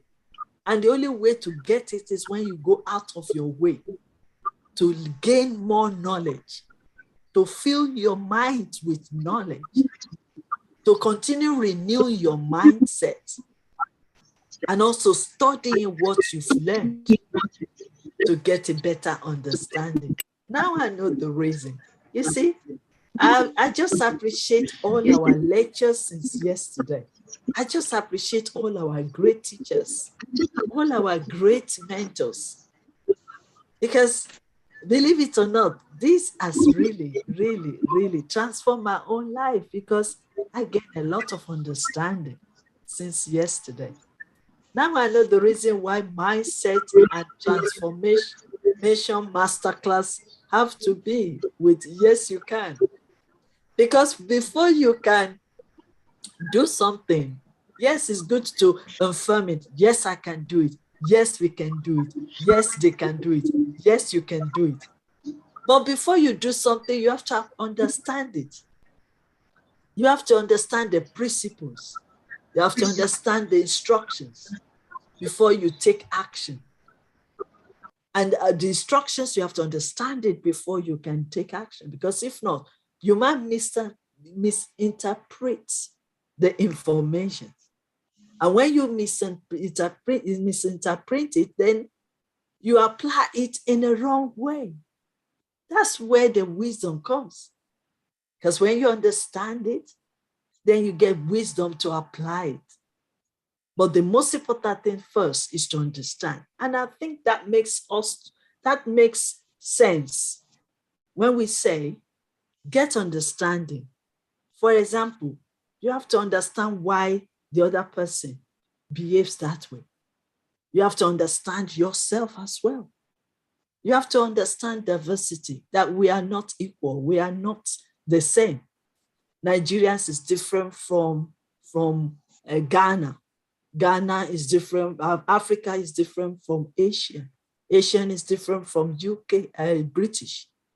So we need to understand it. That is the way we can understand the culture, the tradition. You know, we started yesterday with our king explaining to us why people do what they are doing. That's culture. That's tradition. So we need to understand. And I believe that it is very important that we keep coming because we don't know it all. I mean, I bow this afternoon because Daddy Bill is here learning. I'm watching him, is writing things down. I'm like a daughter to him. But then he chose to come and sit down here and learn. Bishop Nelson is here. You understand? Dr. Dixon is a very powerful woman in India, but she's still here throughout learning. Even Ambassador Linsby is here. Evangelist Victoria Ijeoma is here. What can I say about Professor Charles? Because we are all learning from one another. And that is the beauty of it. Because we want to understand more about life before we can impart into other people. Because we want to understand why is this thing happening. Because we want to make a change. Because we want to understand more about ourselves. Because we need transformation. And I want to say thank you so much. All my leaders, my mentors, my great, great leaders. I appreciate you all. And thank you so much to all our young leaders. I do not disvalue you. I do not belittle you because you have greatness in you. You have the knowledge. You have the wisdom in your own way. And like how they always say in my country, the older one and the younger one, when they come together, they build a house or they create a market or whatever they said it. We all learn from one another. The young one will learn from us. And then we also will learn from them. That is the way we can build the house. That's the way we can create peace. And that is the way we can impact into other people's life. Nobody knows it all. Like we also understand here that understanding is humility. If you feel full proud of yourself, you are showing the world that you know it all. But we all know, and we continue to know that no one is perfect and nobody knows it all. And that is why we have created this platform, Yes You Can International Masterclass, for old and the young ones to come together, we learn together, we grow together, and we make a change together.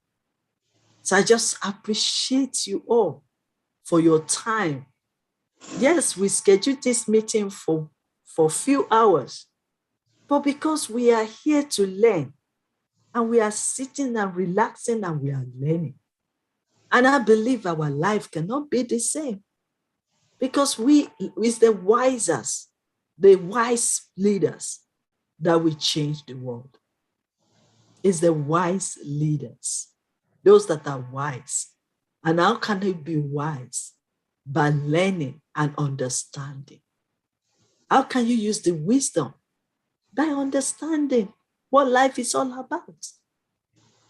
We don't need a big grammar somewhere. Just break it down. And all of us, we understand it. And then we can act on it. And then we can apply it. Like I said yesterday, information is free or cheap, as we are all sitting down here. But what makes value in information is the application. So application is very costly. What makes you a great leader is how you've applied the wisdom that you have gathered. That's all what makes you a leader. It's not just talking or using your power exercise. No. It's the application of the information that you stored in your mindset that makes you a great leader. And I want to appreciate you all. We will soon stop. I will try so that we can stop as soon as possible. But please, if Mr. Tegan is still here, can he just say, I'm here? I think he's left. Okay. I have to arrange for him to come and speak to us because he has a very important information that I want him to share with our leaders and our young ones in this platform. So, Mr. Bangura Tega, are you still here? Okay, I think, because he was here earlier on. Okay, now that we are rounding up, let me see if Ambassador Muhammad Kamara is here. Can you share with us quickly? Ambassador Muhammad Kamara? Okay. We have two people. Yes, I know, sir. I know, sir. Yes, I know, okay. I know, sir. I know, sir. I'm trying to just go to flow with it. We have Mr. Samuel Enyon. Are you here? Okay. We have Miss Magic Joseph. Let me put it that way. Are you here? Can you share with us quickly? With your smiley face? Thank you so much. Okay. Good evening, everyone, and thank you so much, ma'am, to giving me again this masterclass to sharing what a beautiful interlink to every topic in this masterclass. And today I feel that I learned a lot of things, and my mentor Bishop Nelson Pervez is a great leader and changed the mindset in Pakistan. I sharing just quickly one thing with all of you. One day, Bishop Nelson Pervez calling me and said that Aksa, you can open a new home church in Pakistan. So I said that how can possible I can lead this church as a church leader. But Bishop Nelson said to pushing me and encourage me and change the mindset in Pakistan that girls or women cannot lead the church leadership. And now I lead the church leadership in home church with Bishop Nelson Pervez, and 100 women to come in my home. Wow. And preach with Bishop Nelson Pervez. And great example for mindset to change in Pakistan. Bishop Nelson Pervez, to salute you, to work online with us. God bless all of you, and thank you so much, ma'am. God bless you. God bless you. Beautiful. God bless you too. That was great. That was great. This is what we are talking about. That's powerful. Yes, this is powerful. This is a great testimony. We have to believe in ourselves that we can do it. You know, and that is why you just remember just simple words. Simple words. Yes, I can. Yes. Yes, I can do it. That's all. and then you will find Yes, we yourself can. joining. Yes, you can. God bless you. Great testimony. Thank you so much for sharing that with us. I want to call again. I also want to appreciate Mr. Azza Jill.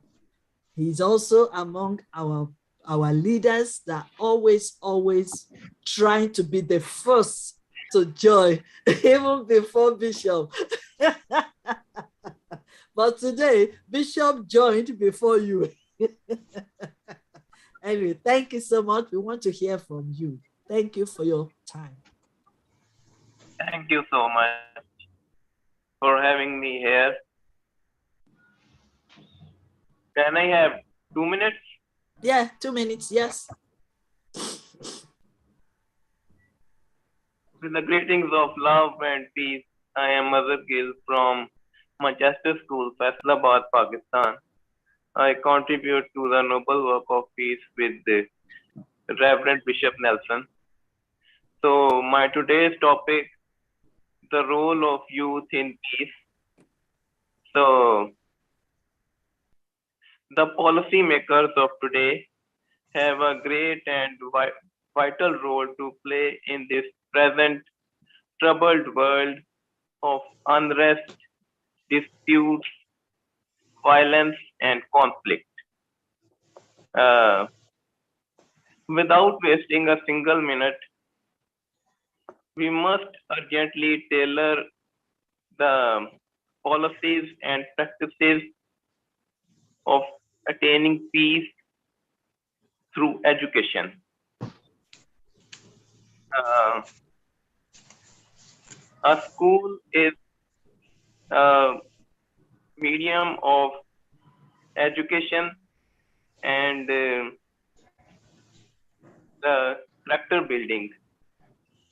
Therefore, the school education should become the foundation of education and formation of peace of our youth. Certainly, the youth is the symbol of strength, courage, and energy. The world leaders of today uh, must utilize the abilities and talents of the world youth to uh, to nourish and cherish the spirit of peace and harmony. So only the well-educated youth, um, well-educated youth um, are will the future of our, and they will uh, become the peace leaders in our future. And by that, with the help of that, we can achieve the peaceful world very easily. Thank you. Thank you. So thank you so much. Thank you so much. Thank you so much. Thank you. We really Hello, ma'am. appreciate you. Good evening. Thank you so much. Hold on a second, Miss Busra. Hold on a second. Yes, ma'am. Yeah, Good evening, everyone. hold on a second. We work in order in this place. So hold on a second. Wait till I call you. Okay? Thank you so much for joining us. So please wait. Let me first of all use this opportunity to appreciate our own Ambassador Dr. Lisbeth, because he's been here for a long time, to quickly say hello to us. Yes, Doc, Professor Dr. Queen Elizabeth Lucas, and all the peoples here, educators, and all the ambassadors, and of course, the heads of their countries. Thank you so much for this opportunity of invite me, Dr. Lucas. So I am very impressed. I am very inspired of what you have done, of what you have impressed, of what you have topic, that you have insights here. So in this moment, I am a principal of my school, and of course in the Department of Education, and I am partly have practically uh, revitalize this education to all the learners. And of course, as a principal, we have to be empowered, we have to be transformed, inspired teachers as well as the learners. So thank you so much for this opportunity, the mindset and transformation, the masterclass. I am very grateful to have it now. So it's a round of applause to everyone. Thank you. Thank you so much. Thank you so much. Yes. Thank you so much. Thank you so much. The reason why I said Miss Basra should wait a minute is that we don't want everybody from Pakistan to speak throughout. We want it to be in between Pakistan, India, Africa, you understand, like a style, So that is why when Mr. Jill spoke, we also want a gap so that we can bring somebody else from another country, because we are all together and we are family. So that is why I asked you to say, hold on a second, let's do it with order. We are all still going to say something. So now let me give you the chance. Please share with us, Miss Busra. I want to share that lots of learn here from here, and I am really thankful to God first of all. Thankful to God for Bishop Nelson Pravesh, and thank you for giving me a chance to attend this. I want to share that I have lots of problem. I am living in a village, and here is a lots of connectivity issues. But thank God, God again and again connect me, and I'm learn a lot. And yesterday I learned about prayer from Pastor Bishop Nelson, and he said prayer can change everything. Yes. And we have lots of connectivity issues, but I am still praying, God, please connect, please connect. I want to learn. I want to strengthen myself. It's true that in a village we face lots of hurdles, lots of problems. But thank God, God connected us, God strengthened us from the different teachers, from the leaderships, and God transforming us through different ways. And I'm really thankful to God first, and then you and Sir Bishop Nelson Pervez. God bless you more and more. And God bless a lot the teachers, the leaders who always trying to best to strengthen us, to powering us, to giving us a chance to develop our life in a best way, and not we can say to failure, to feel disappointments, but they are always trying us to be encouraging, be doing our best in and use our energy in a right way, in a best. Thank you so much, ma'am. Thank you. Thank And you. And I thank have you, a sir. special word for you, Miss Busra. Yes, you are going through a lot at the moment. Yes, your mindset is being renewed every day. But one thing I also want you to know, that yes, you can overcome. Yes, you can achieve. Yes, you can become. Yes, you have the power in can. you. You have the greatness Amen. in you to turn your situation around. Amen. So that is the Thank you, word for ma'am. you.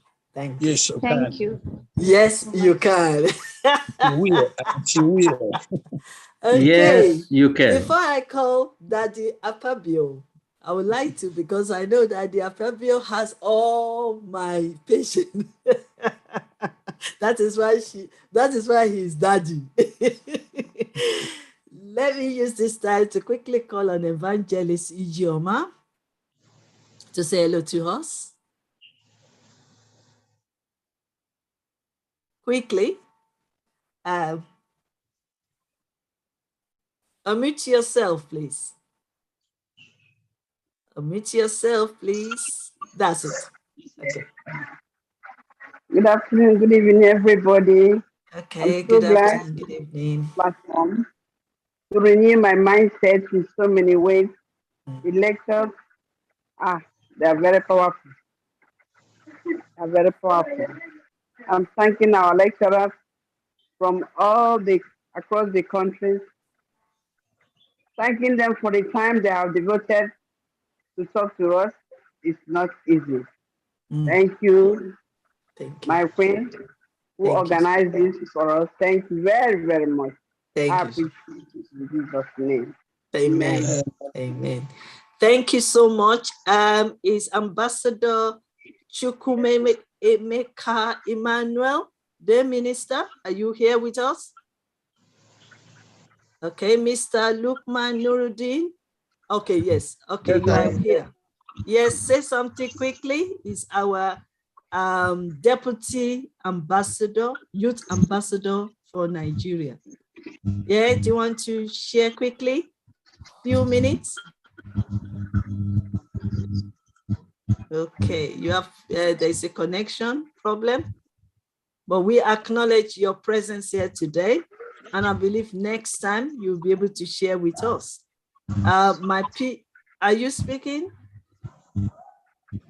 No, we can't hear you.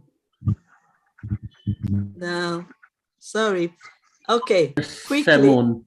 Yeah, quickly. Can I call on Pastor Samson? Samon? Is it something? Baza? Pastor Baza? Okay, right. All right. Simon. Yes, Simon please. Bashir. Yes, Bashir. Can you quickly say something because we're about to close? I am hearing.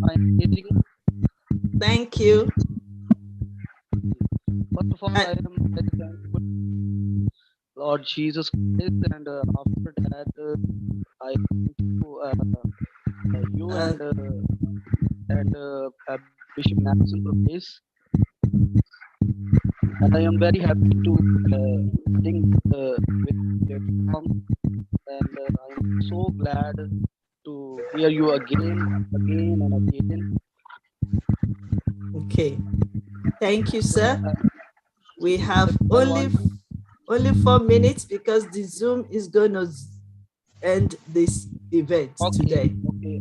So thank you so much for your time. Thank you for joining us. I believe next time you will have enough time to share with us. You might be one of our speakers as well, so you will have enough time. My PA, are you here? Mr. Lurudin, quickly? No? Right. Yeah. Okay. Yeah. Can you share, can you do the vote of thanks quickly so that I can hand over to Daddy?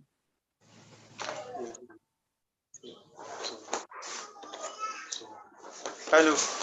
Hello. Can you quickly do the vote of thanks on my behalf, please? All right.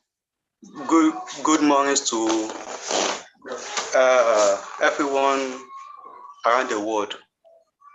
This is Lupin Within from Nigeria, PA and PS of Yes You Can International, YYCI. Foremost, I thank God Almighty for making this masterclass a reality. On behalf of Yes You Can International, YYCI, I offer gratitude to all our masterclass speakers. In fact, you have done a very, very, very good job. Your inspiring talks, your sweet talks, your precious words. In fact, they are of great value. So educative, informative, transformative, everything inspiring. Thanks very much. Okay, thank you so much. All right, okay. Thank you so much. Daddy, yes. You have 2 minutes. I don't know if you can do that. I'm so sorry. We're supposed to finish 1:30 or 1, but the Zoom is going to cut you off, but please pray for us. No problem. We thank God for every one of you who have contributed, those who have taught, those who have listened, those who have shared. those who have clapped hands and those who have rejoiced, and even those who have been laughing with us. I say, may the God of heaven bless you and see you through. As we have studied, I want us to remember that we should put it into practice and see that it works. I still believe, yes, we can and we will. God bless all of you in Jesus' name. Amen and amen and amen. Thank you so much. Amen. So I just want to say thank you so much, because I think it's gonna, because we planned to finish earlier, so we set up the Zoom for 2 o'clock. So I think we have few minutes and it's gonna cut off, and I don't want anybody speaking while the Zoom cut us off. Daddy, I'm so sorry. I wanted you to speak to us today, but I believe very soon you're gonna be using more hours to give us all your wisdom. So thank you so much. I really appreciate you all, everyone. Thank you, thank you, thank you. God bless And everyone. Thank you. see you next month, the same time.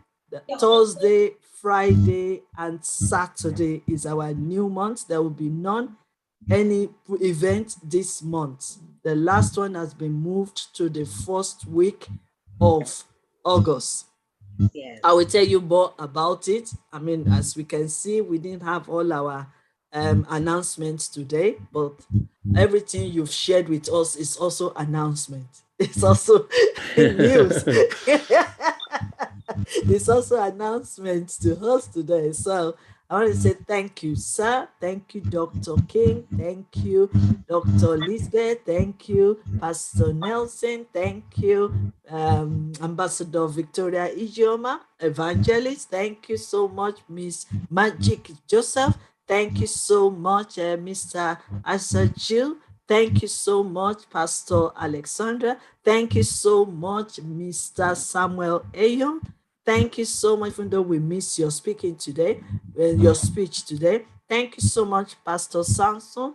Thank you so much, our Honorable Ambassador Mohammed Silvano Kamara. Thank you so much, Ambassador Chukwemeka Emmanuel. Thank you so much, my PA, Ambassador Lukman Nuruddin. Thank you so much. Oh, wow. Our last speaker last month, Ambassador Deborah Temple. Thank you so much for joining us today. Thank you so much, Miss Buzra. The next time you're joining us, you have your own testimony we will listen to. Thank you so much, Miss Joseph. Thank you for the testimony you gave us today. Thank you. Please keep smiling. Oh, my mentor. Thank you so much, sir. Professor Charles. Thank you for staying with us today. Thank you so much. Thank you so much. Thank you. God bless everyone. Yes. Thank you. Yes, we Thank you, can. Dr. Yes. King. So much. Next time. Thank you. Thank you so much. Thank you so much. Thank you so much. Thank you, Daddy Fabio. Thank you so much. Thank you, everyone. You will Thank all you. live long. You will all live long in good health with blessing of the Lord. God bless you all. Yes, you can. Yes.